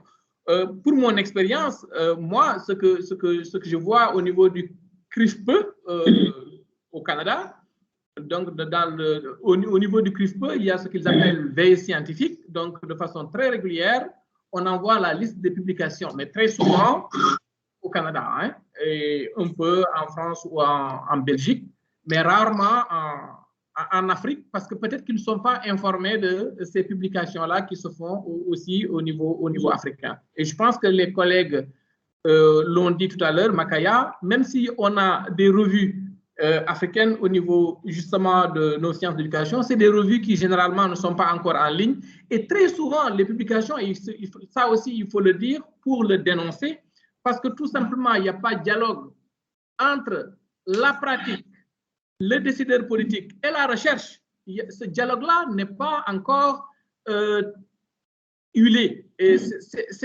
on ne sait pas encore qu'on devrait, à partir justement que le décideur politique devrait s'informer de la recherche pour prendre des décisions, que le praticien peut s'abreuver des éléments de la recherche pour améliorer sa pratique et inviter le chercheur à venir, en tout cas, le trouver en tant que praticien réflexif qui peut améliorer justement les contenus, les résultats de la recherche. Et cette relation-là n'étant pas très bien, en tout cas, mise en place dans nos systèmes, ça devient un peu problématique. Parce que moi, en tant que chercheur, mes publications, c'est pour passer le CAMES pour la plupart. S'il n'y a pas un projet qui finance justement une étude pour réaliser un rapport dans le cadre de l'UNESCO ou en tout cas dans de l'AUF ou autre chose, si je fais des recherches individuellement, c'est pour produire des articles et pour pouvoir passer le CAMES. Mon problème, ce n'est pas que je respecte certaines, en tout cas l'attitude du chercheur, mais je n'ai aucune visée en réalité, pensant que le politicien peut, en tout cas le décideur politique peut s'intéresser à ma recherche pour justement essayer de s'en inspirer pour éclairer sa politique. Voilà globalement comment je conçois un peu la situation et en tout cas l'appréciation que j'en fais par rapport au débat. Merci beaucoup. Merci beaucoup, Monsieur Ibrahima, et aussi de mentionner effectivement cette question du lien avec les décideurs et la décision politique. Monsieur Makaya, je vois que vous vouliez réagir sur ce sujet. Monsieur Sédou. Oui, nous avons une salle commune et partagée, donc quelquefois quand je prends la parole, je négocie avec certains pour que je prenne la parole. Moi, je suis tout à fait d'accord avec mon dévancier de tout à l'heure et Ibrahima, qu'il se sente vraiment heureux d'être au Sénégal parce que nous ne vivons pas les mêmes situations. Avec l'université Cheikh Anta Diop, je pense qu'il y a des efforts qui sont faits dans ce sens-là. Mais plutôt quand on redescend vers le sud de l'Afrique, c'est-à-dire en Afrique centrale, les problèmes s'aggravent. Donc, il n'y a pas de collaboration, certes, etc. Mais ce que j'aimerais pointer, justement, si ça peut provenir du Nord ou bien par des conseils que l'on peut donner au pouvoir organisateur de l'éducation, c'est que souvent, les problématiques ou bien les problèmes rencontrés par les systèmes éducatifs ne sont pas posés clairement auprès des chercheurs.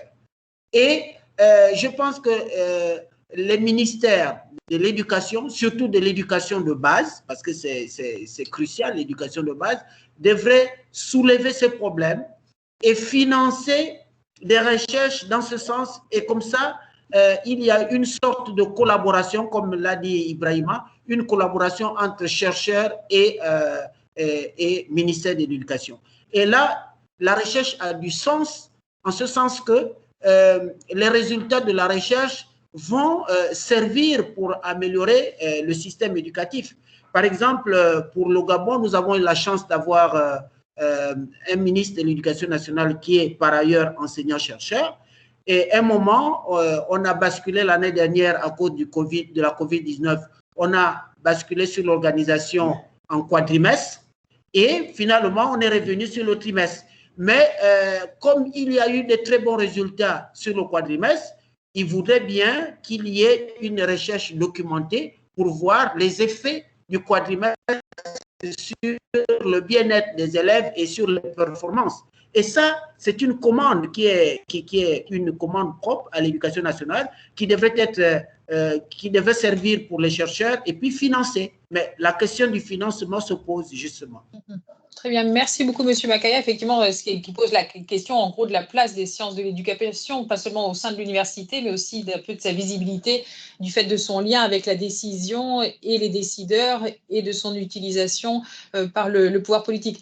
Monsieur Sédou et Monsieur Agbopé, vous avez demandé tous les deux la parole. On va commencer par Monsieur Sédou et puis tout de suite après Monsieur Agbopé. Oui. En fait, c'est pour réagir un peu aux propos du professeur de la FASTEF C'est pour dire que chez nous ici, concernant le lien entre les chercheurs et les politiciens, au Mali, on a essayé et on continue d'essayer. Déjà en 1994, il y a eu une réforme de l'enseignement malien où il y a eu des propositions concernant la prise en compte des résultats de la recherche scientifique dans l'élaboration des programmes d'enseignement, notamment au niveau de l'enseignement fondamental. Et l'organisateur principal de cette réforme-là, effectivement, est devenu ministre après, mais en réalité, rien n'a été fait. On a repris le même exercice en 2008 lors d'une activité qu'on a appelée le Forum national sur l'éducation malienne, où on a revu presque toute l'éducation malienne du primaire jusqu'au niveau de l'enseignement supérieur. Les mêmes propositions sont revenues, la prise en compte toujours des résultats de la recherche scientifique dans le domaine de l'éducation, dans l'élaboration des programmes d'enseignement, que ce soit au niveau fondamental, secondaire et supérieur. Encore là, l'organisateur de ces forums-là, juste 2 ans après, est devenu ministre de l'Éducation nationale. Donc, on a applaudi des 2 mains en croyant que cette fois-ci, les recommandations que lui-même il a pu faire, les recommandations que lui-même il a pu organiser, il allait pouvoir les appliquer. Ce qui n'a pas été le cas aussi. Donc, en réalité, au niveau de l'enseignement supérieur ici, nous, on essaie tout le temps d'établir cette relation entre chercheurs et politiciens décideurs. Mais en réalité, jusqu'à présent, on est resté sur notre fin. Alors, moi, personnellement, il y a eu, moi, j'ai publié la revue internationale d'éducation des Sèvres en 2018. 2 ans après, il y a un ministre de l'enseignement supérieur à travers mon recteur qui avait cet article-là sur Internet. Il m'a appelé dans son bureau, il m'a parlé de cet article-là en disant que c'était bien, bon, voilà, les chercheurs font beaucoup de bonnes choses et qu'il fallait qu'on essaye de travailler ensemble. Moi, en sortant de son bureau, j'étais très content. Je me suis dit, bon, au moins un ministre a lu quelque chose qu'on a écrit. Cette fois-ci, peut-être qu'on va partir sur de nouvelles bases. C'était la même chose pour 2 ou 3 autres de mes collègues, mais il y a eu une rencontre et après, il n'y a eu plus rien. Ce ministre, il a fait son temps, après il est parti et il n'y a pas eu de continuité. Donc, en réalité, ce problème est là. Ce n'est pas seulement au Sénégal, mais nous, on essaye d'établir cette relation avec les décideurs politiques. Mais en réalité, je pense qu'il y a un problème de volonté qui est là. Les politiciens, bon, dans les faits, on ne voit absolument... on ne voit pas grand-chose, on va dire. J'allais dire on ne voit rien, mais voilà, on ne voit pas grand-chose. Voilà ce que je voulais ajouter par rapport au propos du professeur de la FASTEF. Merci beaucoup, M. Sédou. M. Agbopé, vous vouliez intervenir sur ce point aussi? Monsieur Agbopé, vous êtes mute, vous êtes muet. Il faut, voilà. Bon, c'est maintenant, c'est bon? Oui, c'est bon. Voilà. Voilà. Je suis revenu et très conforté par les différentes interventions. Et je vais vous dire que vous n'avez pas idée de ce que vous avez déclenché dans la communauté éducative africaine en matière d'éducation pour le développement. C'est formidable. Je vais vous dire, quand vous avez écouté les universitaires, vous avez constaté que l'activité de veille n'est pas connue. On confond ça un peu à autre chose, recherche qualité ou autre. Non. La question de veille, c'est au-delà de la question de qualité. D'abord, ce qu'on cherche. On cherche quoi? Pourquoi? Et il y a un professeur qui a eu l'ordre de dire qu'il cherche pour le CAMES. Est-ce que la recherche, c'est d'abord pour le CAMES? Non. J'ai dit tout à l'heure, et il faudra le noter, que le système éducatif détermine le type de société. Ça, cette relation-là, même les chercheurs n'ont pas. On cherche, on fait de la recherche fondamentale. On cherche pour chercher. Mais vous cherchez dans un pays pauvre qui veut se développer. Et tout le monde dit que le système éducatif est le socle de développement parce que vous travaillez sur l'homme. Mais on fait autre chose et on peut avoir autre chose. Et puis mieux, quand on parle de relations avec les politiques, ils sont dans leur logique, dans leur monde. C'est aux chercheurs de faire valoir ce qu'ils ont fait trouver et prouver que ce que nous faisons, ce que nous avons, les défis des systèmes éducatifs en Afrique, dans mon pays, voilà la solution. Je parie qu'ils vont l'écouter. Mais ils n'ont rien à proposer. Ils vivent, ils subissent les défis. C'est ça le problème. Donc, l'activité de veille va permettre de capitaliser tout ça et faire quoi en plus? Attirer leur attention. Et c'est pourquoi cette activité que je ne connaissais pas aussi, le passé en éducation, cette activité aura pour mérite d'attirer l'attention des uns des autres, c'est-à-dire le décideur et le praticien. Chercheur, praticien, le passeur va rester et pourront animer cette trilogie-là. Parce que sans l'animation de cette trilogie, vous allez voir, le politique va dire je suis disposé, le chercheur va dire je suis disposé, mais ils vont dire de quoi? Ils n'ont pas de sujet de débat. Ils sont tous disposés. Et c'est ça, et tout ce qui a été évoqué comme difficulté, c'est lié simplement au fait que l'activité de veille n'est pas connue. Qui va mettre de l'argent dans quelque chose qu'il ne connaît pas? C'est tout le problème.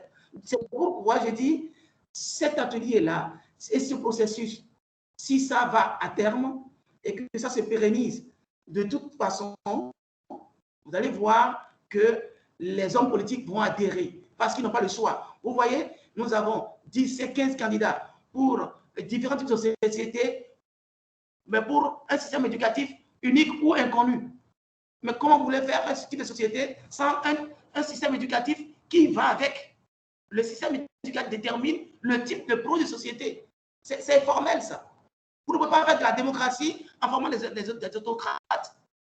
C'est clair, ça. Alors, je dis ceci à nos universitaires. Moi, je suis modestement dans une position, je me dis à mes amis, je suis un peu sur le toit de l'Afrique en matière de l'éducation. Je vois un peu ce qui se passe dans tous les pays et au-delà des défis transversaux, il y a des spécifiques, bien entendu. Mais en matière de défis transversaux, il y a la question même pas, et je les défie, hein, ils ne savent pas de quoi souffre leur système éducatif dans leur pays. Ils ne savent pas. Ils vont vous caricaturer quelque chose, mais ils ne touchent pas la chose.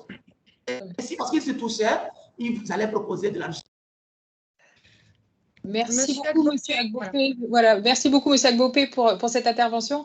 C'est vrai qu'on s'éloigne un peu de la question d'éveil, mais on ne peut pas ne pas parler d'éveil, des problèmes d'éveil, si on ne les resitue pas effectivement dans le système plus vaste, hein, de l'écosystème dans lequel elles interviennent et de leur pertinence. Ils travaillent pour le CAMES, ils travaillent pour les grades.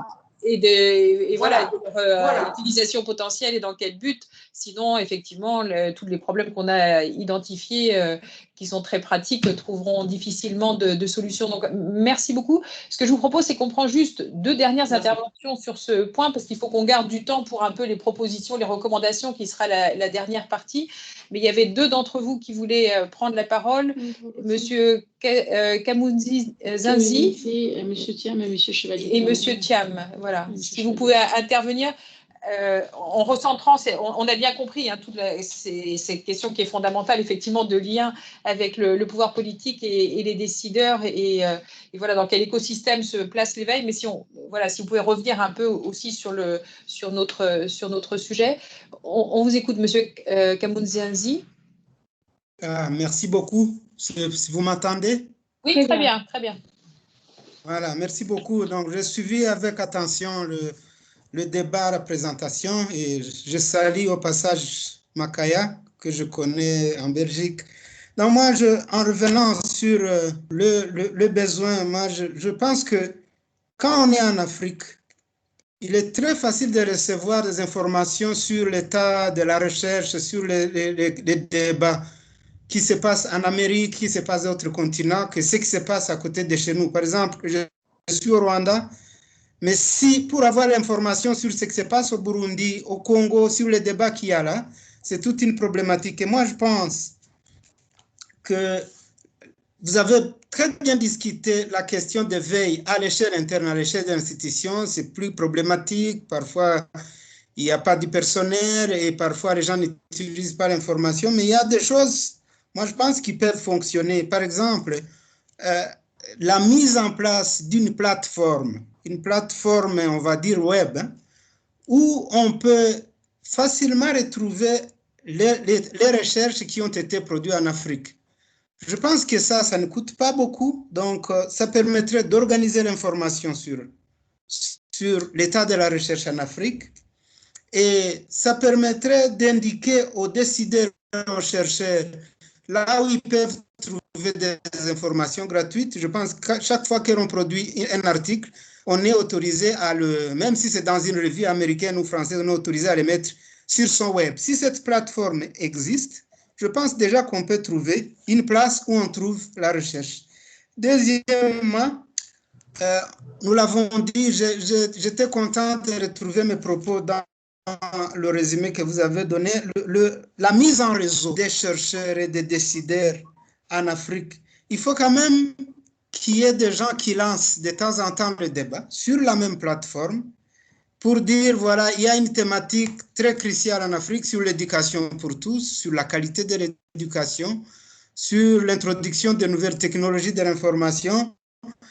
Voilà, il y a un chercheur gabonais qui s'appelle Makaya qui fait ceci. Voilà un certain nombre de publications. Qu'est-ce que vous en pensez?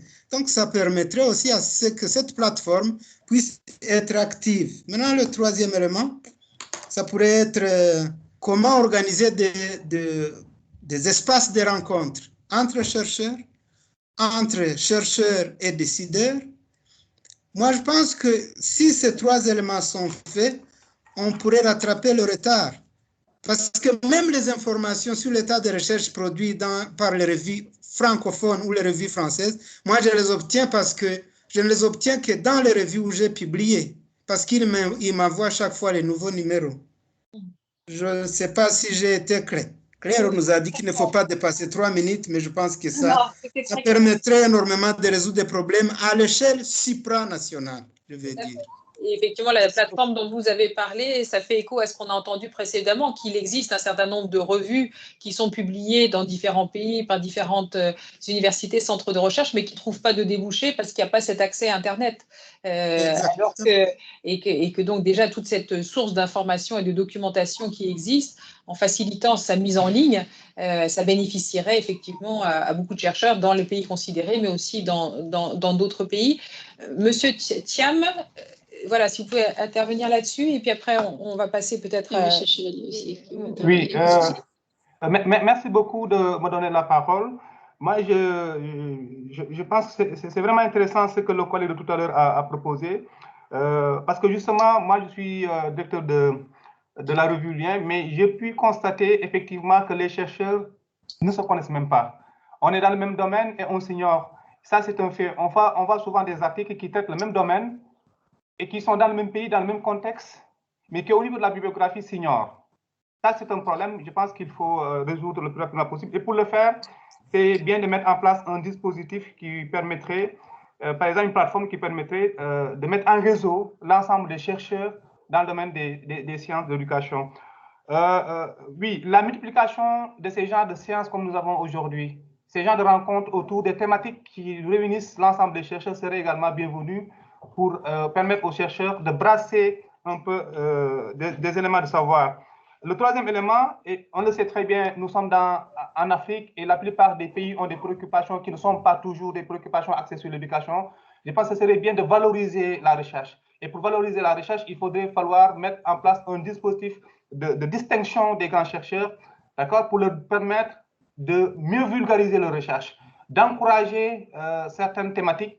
Je pense que ce serait très bien pour que la recherche... Moi, je prends le cas du Sénégal, par exemple. Pendant la crise, le ministère de l'Éducation et de l'Enseignement supérieur a émis beaucoup d'appels en termes de recherche, mais l'éducation trouve peu de place.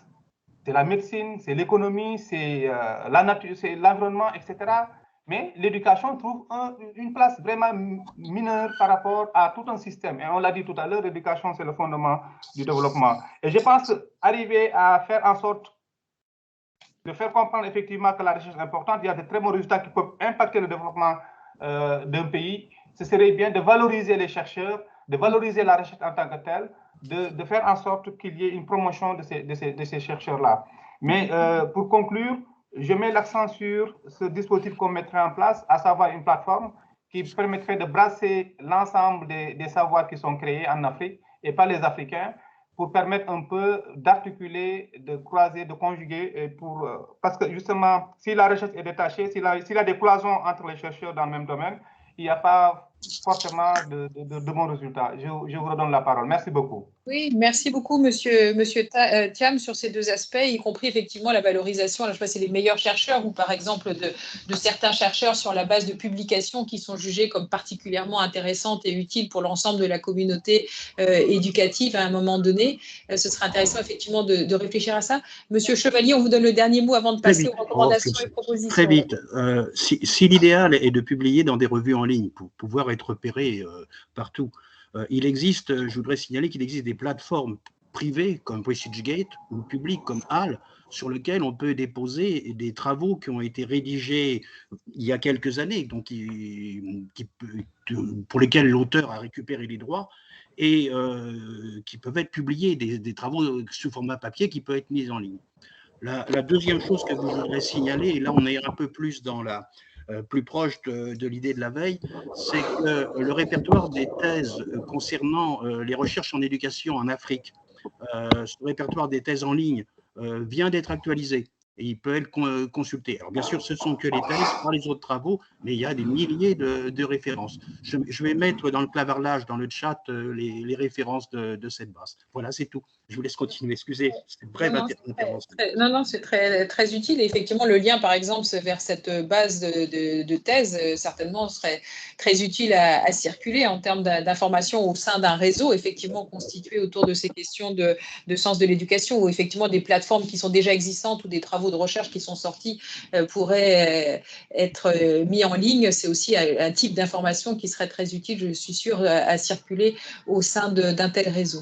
Donc, ce que je vous propose qu'on a déjà commencé à faire, c'est d'avancer avec les propositions et les recommandations maintenant sur le base de tout ce qui a été discuté. Et donc, on va revenir très brièvement à notre présentation et avec ce qui est déjà sorti des entretiens qu'on avait fait en préparation de cet atelier avant de venir à vos propres propositions. Donc, on a essayé de résumer les quelques pistes qui pouvaient nous permettre de commencer à débattre sur finalement qu'est-ce qu'on pourrait faire pour aller vers des dispositifs qui pourraient correspondre aux besoins qui ont été évoqués. Donc, finalement, on retrouve beaucoup de choses que vous venez d'évoquer. C'est vrai que quelque part, on voit bien les objectifs, c'est-à-dire à la fois favoriser l'accès aux ressources. Donc, ça peut être les publications des chercheurs, ça peut être aussi de la documentation institutionnelle, ça peut être la littérature grise des différents pays, ça peut être ce qui est produit par des bailleurs de fonds. En tout cas, faire en sorte que tout ce qui est agrégé des ressources qui peuvent être accessibles et d'autres les rendent toujours accessibles. Donc là, on vient d'évoquer l'idée d'un portail éventuellement. Et évidemment, derrière, il y a l'idée de qu'est-ce qui serait la structure qui pourrait porter, qu'est-ce qui pourrait porter à éventuellement un mécanisme d'éveil qui pourrait répondre aux besoins. Et on a beaucoup parlé aussi de l'idée de mise en réseau entre chercheurs, de mise en réseau entre pays du Nord, pays du Sud et ainsi de suite. Donc, effectivement, donc ça, on en a beaucoup débattu. Donc, à la fois, l'enjeu, quand on parle d'accès, c'est faire en sorte que l'information qui serait déjà, qui est publiée, qui est en ligne, puisse être accessible.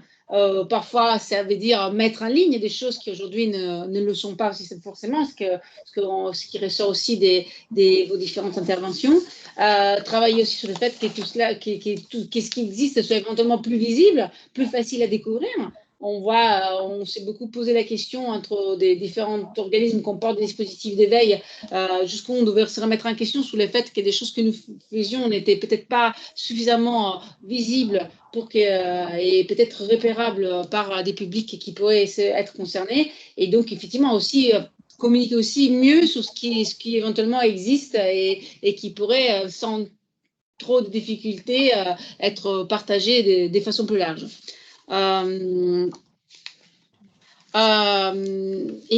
Gros sujet, et ça, je pense qu'on va sans doute cette dernière partie va peut-être nous faire discuter pas mal, c'est, imaginons, voilà, par exemple, on a évoqué une plateforme, on a évoqué, pourquoi pas, créer des réseaux qui mettent à la les communautés, qui favorisent l'échange dans la communauté.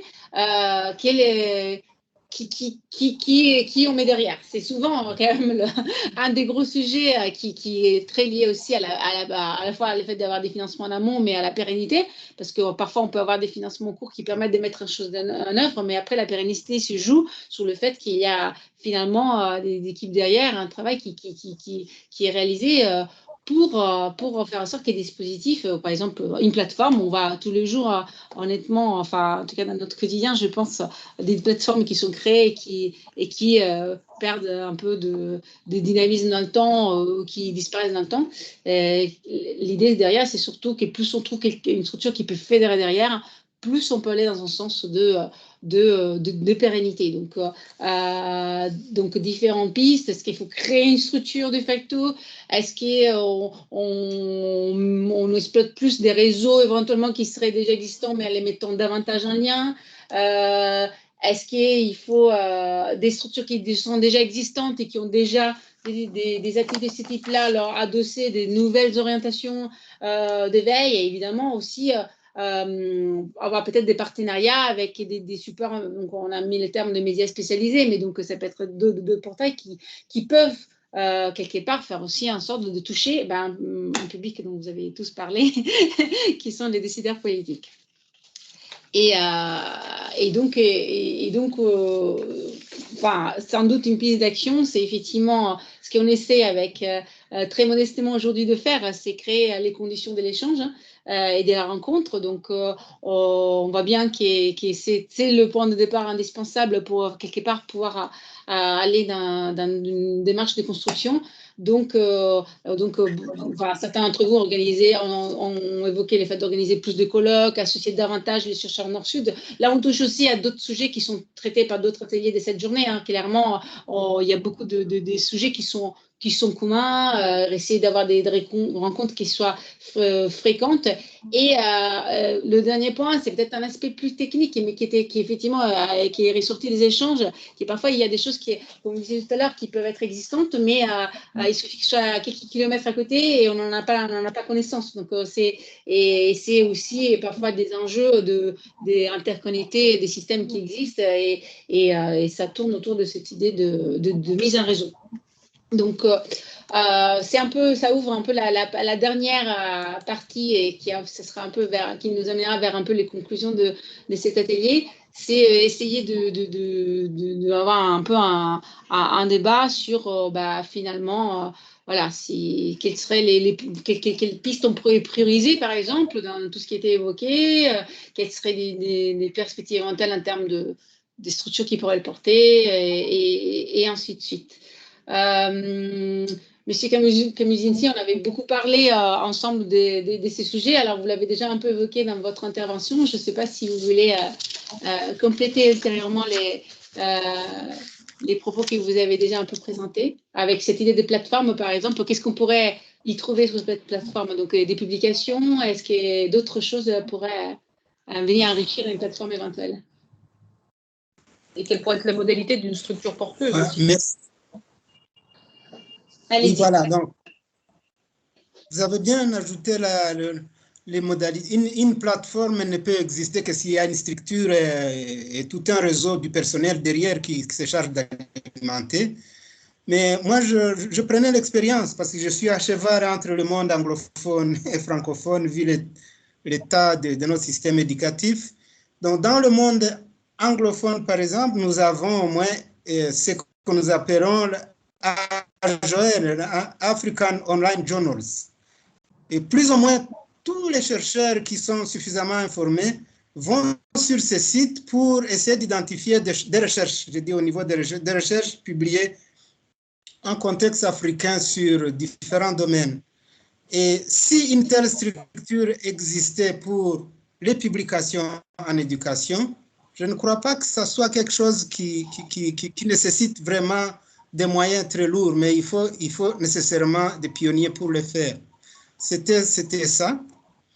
Et une autre chose, c'est que le chercheur eux-mêmes, le chercheur qui sait qu'il y a une plateforme où il peut poster les références de son article, je crois que ce n'est pas aussi difficile à faire. C'est pas aussi difficile à faire et le chercheur serait très content d'être lu partout en Afrique. Donc, mais il faut une structure porteuse derrière.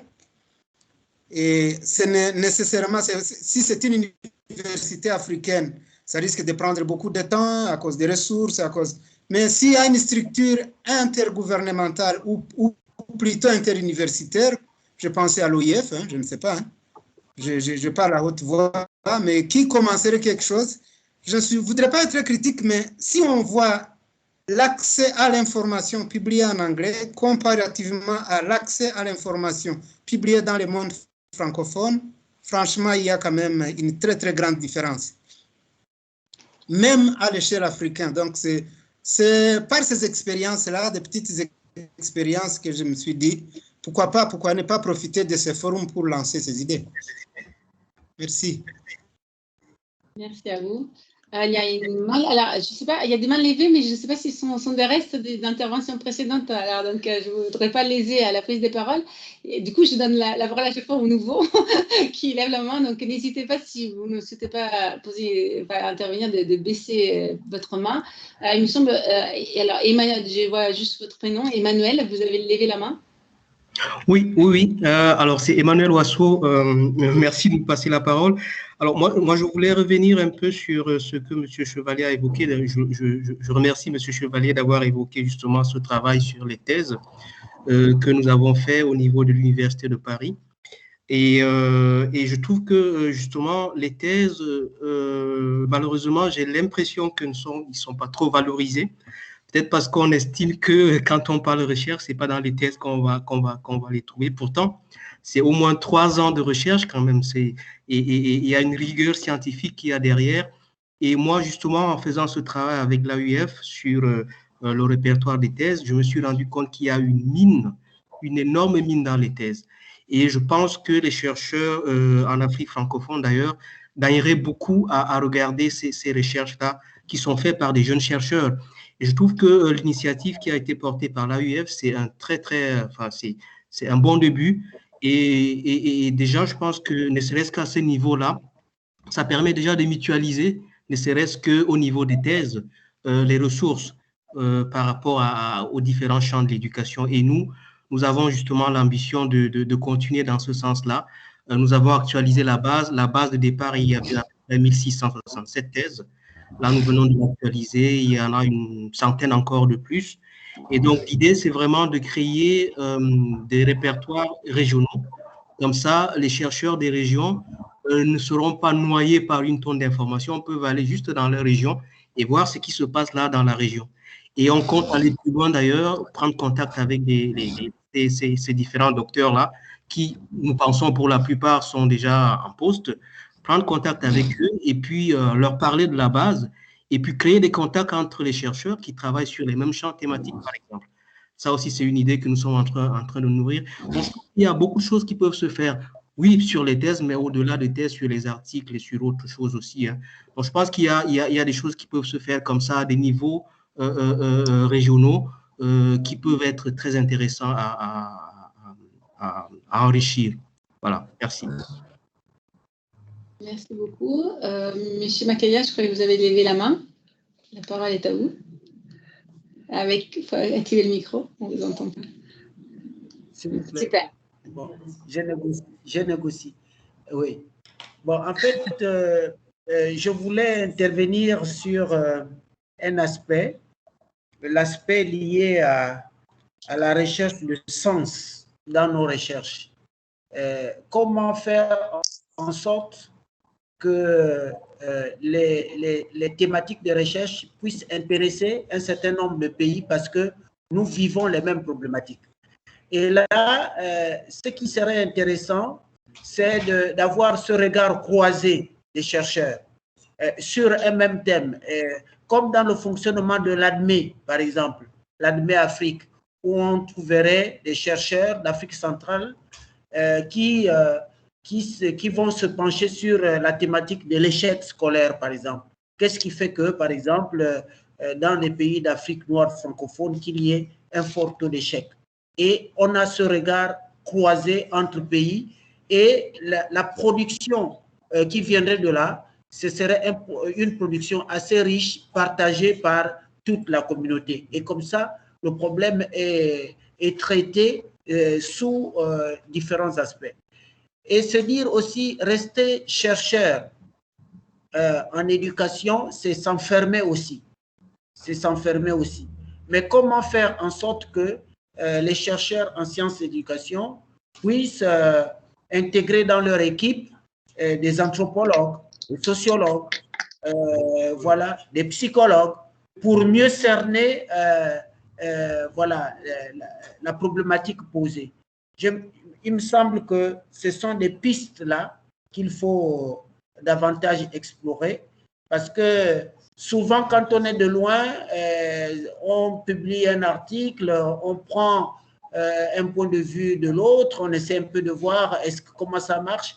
Mais si on avait des rencontres où on échange, on creuse davantage dans nos discussions, et à partir de là, on produit quelque chose de plus solide, et la recherche sera beaucoup plus connue. Parce que travailler en vase clos et à distance, même si on arrive à publier dans une plateforme, mais les échanges sont d'une grande importance, à mon avis. Je pense que cette question de la multidisciplinarité, c'est très intéressant. Je me souviens qu'on en avait discuté, M. Makaya, lors de l'entretien qu'on avait eu avec vous, mais effectivement, à la fois d'utiliser l'information qui peut être contenue dans l'éveil autour d'un thème donné et utiliser ça pour créer un peu un réseau de chercheurs autour du thème en question et faciliter l'échange, y compris d'un pays à un autre, mais aussi effectivement avec une approche un peu multidisciplinaire pour varier les perspectives, que c'est aussi une source d'enrichissement et de formation pour les chercheurs. Très bien, oui, Monsieur Seydou, vous vouliez intervenir. Monsieur Ngotassia. Allez-y, monsieur. Oui, voilà, merci beaucoup.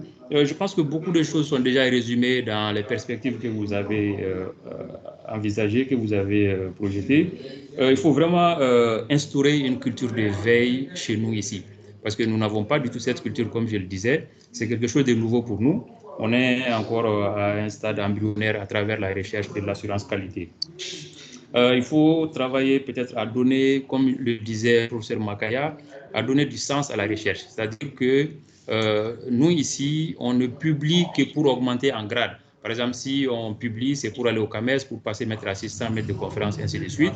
Si on publie, c'est pour passer maître assistant, maître de conférence au niveau national. Donc, il faut vraiment qu'on arrive à donner d'autres sens à la recherche scientifique en éducation, notamment essayer de publier pour améliorer l'éducation, pour diminuer le décrochage scolaire, pour plus d'inclusion scolaire. Il faut qu'on trouve à donner d'autres sens à la recherche en dehors, effectivement, d'augmentation uniquement en grade. Et on a besoin aussi de ressources. Moi, je pense qu'il faut beaucoup insister sur non seulement l'octroi des ressources suffisantes, mais aussi sur la bonne gestion de ces ressources-là. Je pense que c'est, comme on le dit, l'os de la chose. La mise en réseau des chercheurs, ça c'est extrêmement important. Je pense que beaucoup d'intervenants sont revenus là-dessus. La mise en réseau des chercheurs, des universités, des plateformes de recherche pour plus d'interdisciplinarité, pour qu'on puisse savoir, par exemple, moi j'ai des collègues au Burkina qui sont dans la même spécialité en sciences de l'éducation que moi, pour qu'on se rencontre, pour qu'on sache qui a publié quoi, il faut qu'on se retrouve dans des colloques en France. Pourtant, nous sommes dans des pays frontaliers, il n'y a pas de plateforme de partage d'informations, on ne sait pas ce que fait l'autre, chacun travaille un peu de façon isolée. Et ça, c'est vraiment quelque chose qu'il faut, il faut trouver une solution à ce problème-là. Le système de répertoire, ça aussi c'est extrêmement important. Le professeur qui parlait juste avant moi l'a signalé. Il faut vraiment un répertoire pour qu'on puisse savoir ce que fait l'autre. Tantôt, quelqu'un disait, quand on publie dans la bibliographie, quand on regarde la bibliographie, c'est surtout des auteurs occidentaux, des auteurs d'autres pays. Pourtant, ici, on fait de la recherche, on fait des publications, mais en réalité, on ne sait pas trop ce que fait l'autre. Et dernier point, ça c'est la publication en anglais. Nous, effectivement, dans les pays francophones, on a ces problèmes-là. On publie rarement dans des revues anglophones. Moi, récemment, la semaine passée tout près, il y a une revue américaine qui m'a contacté par mail pour me demander si je pouvais publier quelque chose sur le décrochage scolaire des filles au Mali, parce que j'ai déjà publié quelque chose dans ce sens. Eh bien, je suis embarrassé, je ne sais pas trop. En fait, je leur ai demandé, est-ce qu'ils font des publications en français? Ils me disent non, il faut obligatoirement envoyer un manuscrit en anglais. Donc moi, qu'est-ce que je suis obligé de faire maintenant? C'est d'écrire en français, traduire en anglais et ensuite envoyer effectivement le manuscrit. Donc c'est très compliqué en fait. Donc essayer de mettre vraiment les chercheurs en réseau pour trouver une solution à cette difficulté-là. Voilà quelques points que je voulais ajouter en fait aux autres interventions. Merci. Bien. Merci beaucoup. Il y a M. Nguta qui a levé la main, il me semble. Oui, merci beaucoup pour la parole. En fait, moi, je voudrais insister sur les réseautages, parce que je me pose la question si dans les répertoires des thèses qui a été publié ici, des thèses produites, par exemple, chez nous en République démocratique du Congo, si ces thèses-là sont prises en compte. D'ailleurs, il y a ici sur place, il y a quand même des ouvrages qui ont été publiés dans ce sens, où on a trouvé en annexe de répertoires, de thèses réalisées localement ou à l'international en sciences de l'éducation, traitant des thématiques alors congolaises. Voilà pourquoi je pense que le réseautage est très important pour voir dans quel contexte tenir compte de ces éléments. Mais je pense qu'au niveau de la recherche, ici, par exemple, en ce qui concerne notre pays, il y a une nécessité je ne sais pas comment on peut activer. Le fonds de recherche, par exemple, ici, chez nous, ça pose vraiment problème. On veut bien publier, on veut bien mener des recherches, mais la recherche a un coût qui, ici, sur place, n'est pas pris en charge par les autorités. Au niveau interne, il n'y a pas de facilité de bourse, de facilité de fonds pour réaliser des articles. Ce sont toutes ces complications. Voilà pourquoi les réseautages, pour moi, paraît idéal. À côté des réseautages, les réseautages peuvent faciliter même la publication de certains éléments. Mais j'estime aussi qu'à l'échelle régionale, la mobilité, en fait, le déplacement est très important. Je prends l'exemple de l'université de Kinshasa et l'université Mariangouabi. En fait, nous sommes les deux capitales les plus rapprochées, mais il n'y a presque pas de coopération entre la faculté de sciences de l'éducation à l'université de Kinshasa et la situation qui se passe, par exemple, à Mariangouabi. Voilà pourquoi je pense que c'est important de voir dans quelle mesure accorder ces facilités. Merci beaucoup. C'était là les quelques éléments que j'avais. Marc Pilon, vous avez levé la main aussi, je me semble. Oui, bonjour. La parole est à vous. On ne vous entend plus, monsieur. On ne vous entend plus. Votre micro est fermé, peut-être? Non, il est ouvert pourtant. On ne vous entend pas. Peut-être monsieur Makaya en attendant. On va, en attendant que monsieur, d'avoir le son de monsieur Pilon, oui. peut-être. Pour tromper l'attente, je peux dire 2 ou 3 mots. Hein. Oui, mais en fait, je corrobore un peu les propos du collègue tout à l'heure concernant le fonds de recherche. Et habituellement, par exemple, pour ce qui concerne le Gabon, c'est toute une culture qu'il faut installer. On pense que la recherche en éducation, ça se passe à l'ENS, alors qu'il y a un centre national de recherche qui est le CNRS, qui, ma foi, s'occupe de toutes les problématiques de la société. Et donc, quand vous allez, en tant que chercheur, vous allez demander un accompagnement ou bien des ressources nécessaires pour réaliser telle ou telle étude, on vous dira non, quand il s'agit de l'éducation, vous irez à l'ENS. Soit vous êtes enseignant à l'ENS, donc vous faites la recherche à l'ENS. Donc, et même les structures de l'éducation ne collaborent même pas. Moi, je suis à l'université Omar Bongo, dans ma spécialité de psychologie de l'éducation, donc psychopédagogue, mais j'ai du mal même à discuter, et ma thèse porte sur la formation initiale des enseignants, la transformation des conceptions, la rendre professionnalisante, mais je n'interviens pas à l'ENS, à l'École normale supérieure, chargée de former tous les professionnels de l'éducation. Et je n'arrive même pas à échanger avec des collègues de l'ENS. Si on échange, c'est de façon informelle, mais il n'y a jamais eu une organisation de type où on pourrait identifier des thématiques à pouvoir développer entre chercheurs en éducation. Je pense qu'au sein même d'un pays, on ne se bouge pas. Voilà. Donc, c'est tout un problème. Merci beaucoup. Alors, Marc, essayons de voir si on peut vous entendre cette fois. Oui, oui, merci beaucoup. Je ne sais pas pourquoi j'ai été déconnecté tout à l'heure, je ne sais pas pourquoi. Donc, en tout cas, merci aussi pour votre présentation, c'était vraiment très intéressant. Et pour rebondir sur vos propositions, et notamment concernant les veilles, et vous évoquez l'idée d'une structure fêtière à l'échelle du continent. Alors, ça renvoie aux questions que vous posiez aussi avant, c'est qu'à ce moment-là, à destination de qui et une veille sur quoi? Et puis, je me posais, alors je ne suis pas un spécialiste des questions de veille, mais aussi de la faisabilité, à savoir qu'on est, alors ça dépendrait effectivement de ce sur quoi peut-être porte la veille, parce que là, on est quand même à l'échelle d'un continent, quoi. Donc, c'est sans doute un niveau de difficulté supplémentaire. Et je me demandais aussi s'il ne faut pas penser à articuler les échelles géographiques. Alors, peut-être quelque chose à l'échelle du continent, mais est-ce qu'il n'y aurait pas aussi matière à concevoir des veilles à l'échelle des pays? Et en écho à l'idée des répertoires qui étaient évoqués tout à l'heure, dans l'atelier 1 qui s'est tenu précédemment, on évoquait une expérience qui a commencé au Burkina Faso avec la création d'un site web qui comporte une base documentaire et un répertoire de tous les chercheurs burkinabés travaillant sur l'éducation. Et je pense que là, effectivement, ce sont des choses qui sont tout à fait réalisables à l'échelle des pays, qui peuvent être des outils très précieux, à la fois pour les étudiants, pour les autres chercheurs, pour les différents acteurs. Et voilà, et comme c'est des sites web, c'est des choses qui peuvent être évidemment consultées par les collègues de tous les pays. Donc voilà, je vous remercie.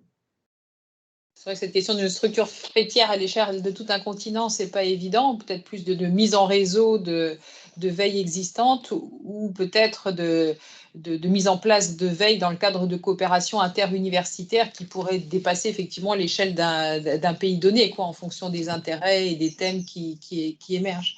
Après, vous pouvez aussi parfois avoir des dispositifs de veille qui peuvent être décentralisés, c'est-à-dire que, par exemple, vous pouvez avoir des dispositifs qui sont conçus un peu en amont, mais avec comme des antennes régionales, etc. On a par exemple, je ne sais pas si les collègues de l'AEF sont encore avec nous, mais par exemple, l'AEF travaille beaucoup, enfin, je parle à leur place, mais avec des systèmes de veilleurs régionaux et donc après, vous pouvez avoir conçu un dispositif, mais qui ensuite peut, parce qu'effectivement, vous avez raison, l'échelle d'un continent, l'échelle de la disparité entre deux pays, des problématiques qui sont souvent pas forcément les mêmes, mais vous pouvez quoi qu'il arrive, imaginer un dispositif ou une plateforme, par exemple, avec après des relais qui sont plutôt régionaux par pays en fonction de ce qui est vraiment pertinent pour avoir plus de proximité par rapport au territoire auquel on s'adresse. Donc ça, l'un n'exclut pas l'autre en soi. Je vois que le collègue de l'AUF a levé la main, je vais peut-être lui laisser la parole sur ça. Merci.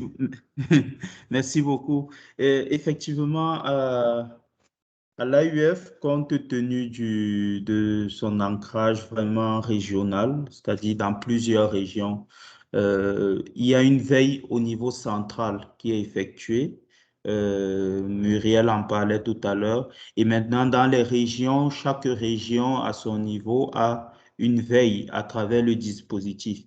Quand je dis que chaque région a une veille, ça veut dire qu'au niveau des sources, on essaye d'avoir des sources qui sont régionales, mais aussi d'aller dans des sources qui sont des sources qui sont internationales, aller extraire des éléments régionaux qui peuvent servir et qui peuvent nourrir l'action stratégique de l'AUF au niveau des différentes régions. Donc, tout ça est configuré dans le dispositif et ça se gère justement au niveau technique entre l'AUF au niveau central et la plateforme sur laquelle nous effectuons la veille. Donc, c'est possible. Et à côté de cette veille, à côté de cet ancrage régional, de cette dimension régionale et géographique, il y a également un aspect thématique. Parce qu'à l'AUF, à côté des régions, il y a des instituts spécialisés. Par exemple, moi, je suis à l'Institut de la francophonie pour la gouvernance universitaire et nous avons une veille qui est orientée sur les questions de gouvernance universitaire, notamment les aspects liés à l'assurance qualité, aux questions d'accréditation et tous ces aspects de pilotage stratégique des universités. Donc, il y a ces deux dimensions. Au sein du dispositif, il y a des configurations qui sont faites de telle sorte que le dispositif soit uniquement l'outil au service d'une démarche, au service d'une idée, au service voilà, d'un ensemble de pratiques institutionnelles et pour atteindre des objectifs stratégiques bien précis. Merci beaucoup.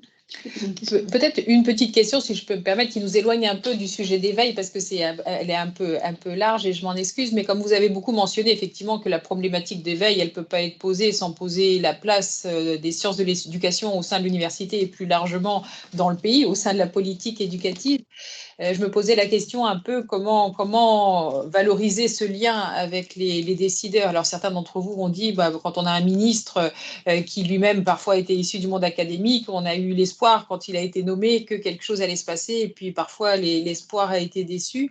La question que je me posais, c'est en dehors du ministre, est-ce que parfois il y a des échanges qui se font, par exemple avec la direction des études et de la prospective au niveau du ministère ou des actions des chercheurs pour aller les voir, pour discuter avec eux de ce qui se fait au niveau des universités. Souvent d'ailleurs, beaucoup des gens qui sont dans ces directions étant eux-mêmes issus du monde universitaire, étant des fois encore professeurs aussi à l'université en même temps, et de favoriser ce lien.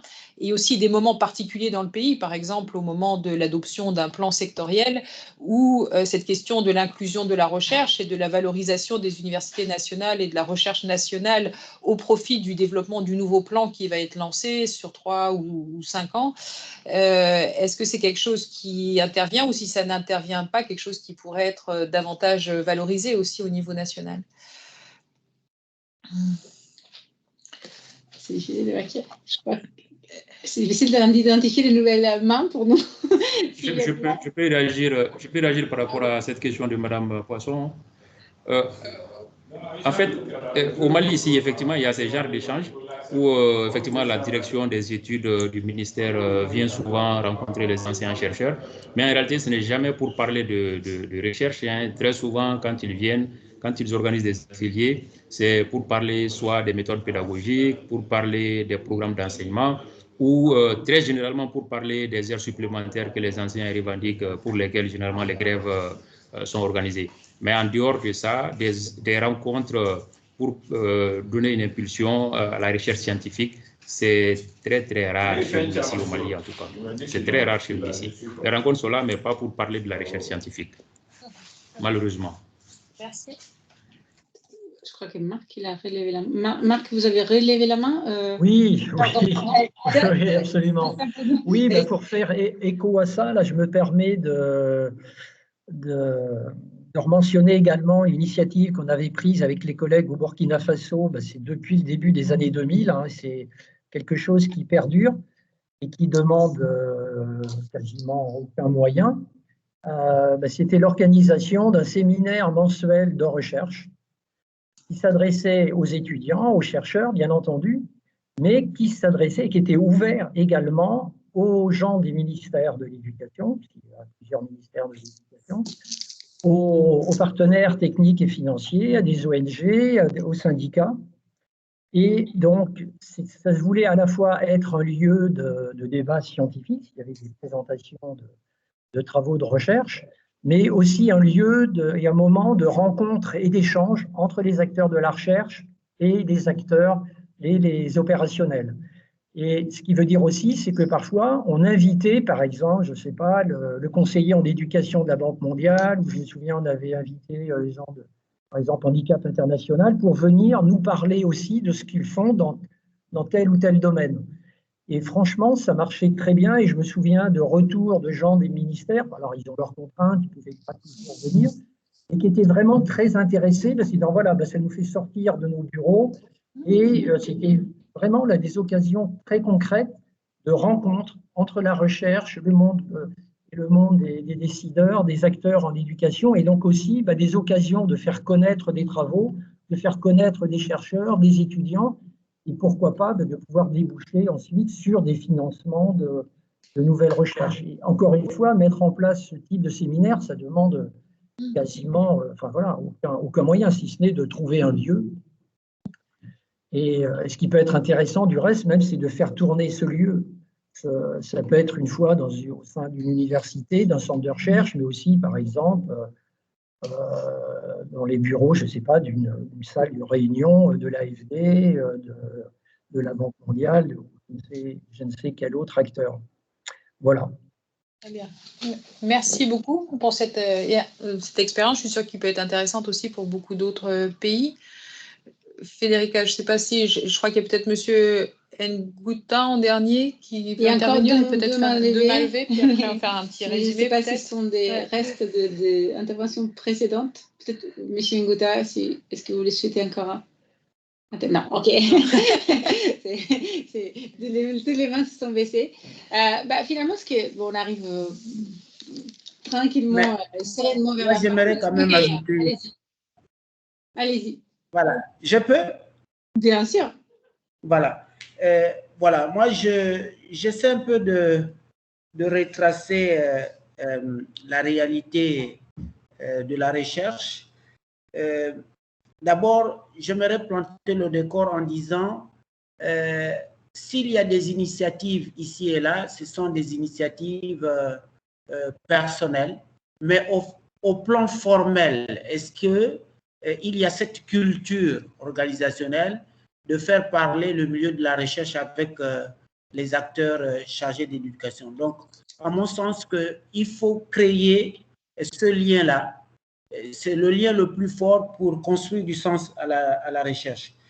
Par exemple, ce que l'AUF est en train de réaliser pratiquement, c'est comment faire en sorte que les pratiques enseignantes puissent évoluer, parce que les résultats des élèves dépendent aussi des pratiques enseignantes. Et là, pour mieux comprendre cette situation, on a besoin des chercheurs qui puissent collaborer avec les enseignants, etc. Alors, on se retrouve avec deux mondes. Un monde où les enseignants disent, ou bien alors les acteurs de l'éducation disent, en fait, ils ne saisissent pas la portée d'une recherche. Les chercheurs ne servent à rien. Et puis, d'un autre côté, vous avez des chercheurs qui disent, nous ne pouvons pas faire de la recherche en allant questionner le terrain parce que, finalement, on va être accusé de faire de la recherche-action. Parce que nous, notre idée, c'est une recherche fondamentale. Donc, voilà, ce sont deux mondes qui ne communiquent pas trop, alors que ça devrait se consolider davantage parce que il faut ce maillage-là pour arriver vers le but poursuivi par ce séminaire. Merci beaucoup. On arrive un peu vers le temps de conclusion. J'espère que vous partagerez ce constat un peu à chaud de notre part, mais finalement, il y a beaucoup de choses à faire sans doute, mais ce qui je trouve encourageant, qui est finalement des actions concrètes, dans les actions concrètes que nous avons pu évoquer, ce sont des choses qui ne sont pas si compliquées à faire finalement. On a parlé d'une déclinaison de quelque chose qui existe déjà pour l'univers anglophone, mais pour un univers francophone, de mieux utiliser des répertoires et repositoires thèses, des mises à réseau. Il y a énormément d'outils qui existent pour mettre un réseau aujourd'hui, des séminaires tournants. Donc, finalement, c'est ce qui, je trouve, qui nous donne un peu de matière, sans doute, des perspectives d'action, c'est que des premières solutions seraient possibles, même si vous avez finalement tous évoqué le fait qu'il y a aussi des vraies actions en termes de culture. Moi, je suis plus de l'univers de la veille, donc je vais réagir sur la culture de la veille et après laisser Muriel réagir en tant que plus de l'univers de la recherche. Ce que je peux dire juste là-dessus, quand on a discuté du fait d'une culture de la veille, ça aussi, pour moi, c'est pas quelque chose, c'est pas pour moi, et je pense que les collègues veilleurs sont d'accord avec moi, c'est l'activité qui est longue parce que ça se met en place dans le temps. Et puis parce que on la fera, ça sera de plus en plus de qualité si il y a le temps pour construire justement sur le dialogue.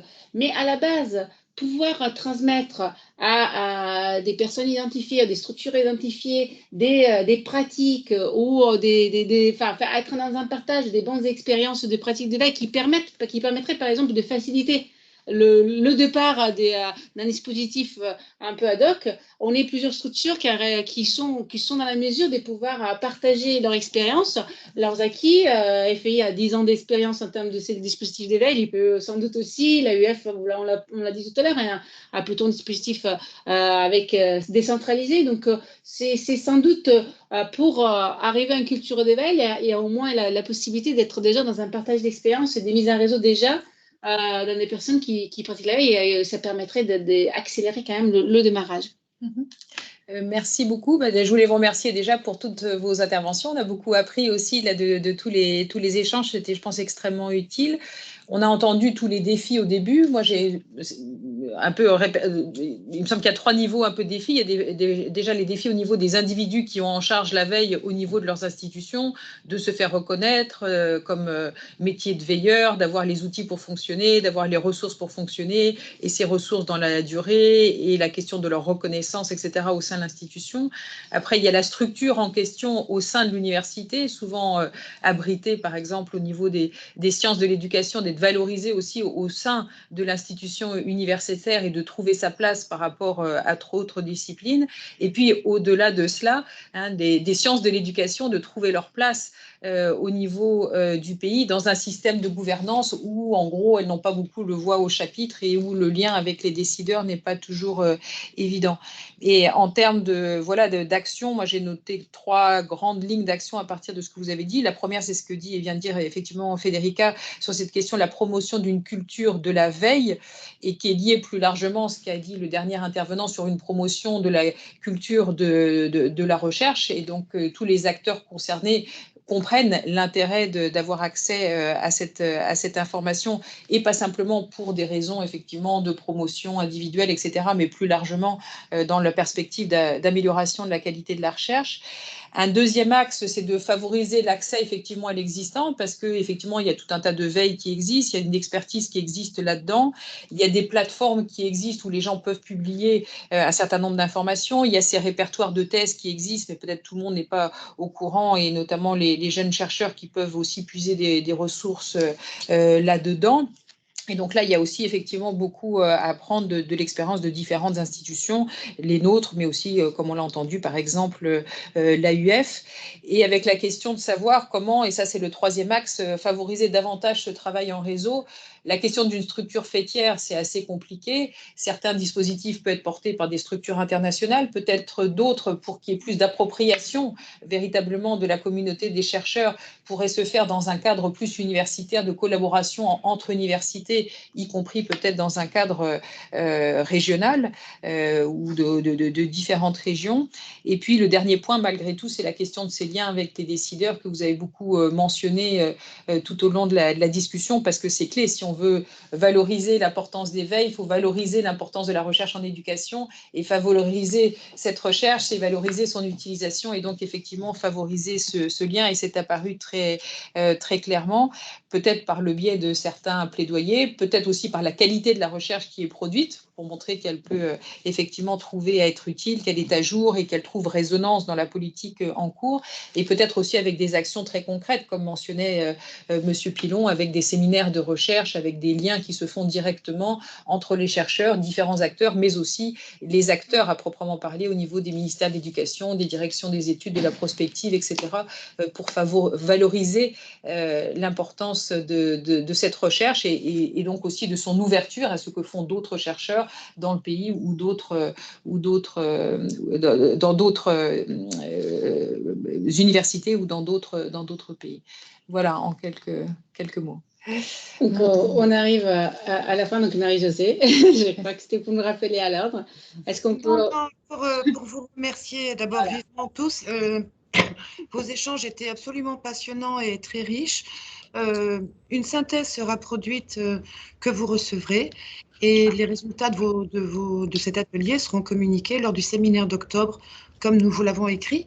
Je vais retrouver avec Pascal Sanchez beaucoup d'entre vous pour le 3e atelier de cette journée, qui sera consacré dans une demi-heure à la question des dispositifs de soutien à la rédaction d'articles de qualité des chercheurs en éducation. Voilà, un grand merci à Muriel Poisson et Federica Minichiello et à vous tous de ces échanges vraiment passionnants. À bientôt. Merci beaucoup à tous. Merci à tous. Merci beaucoup à tous. Au revoir.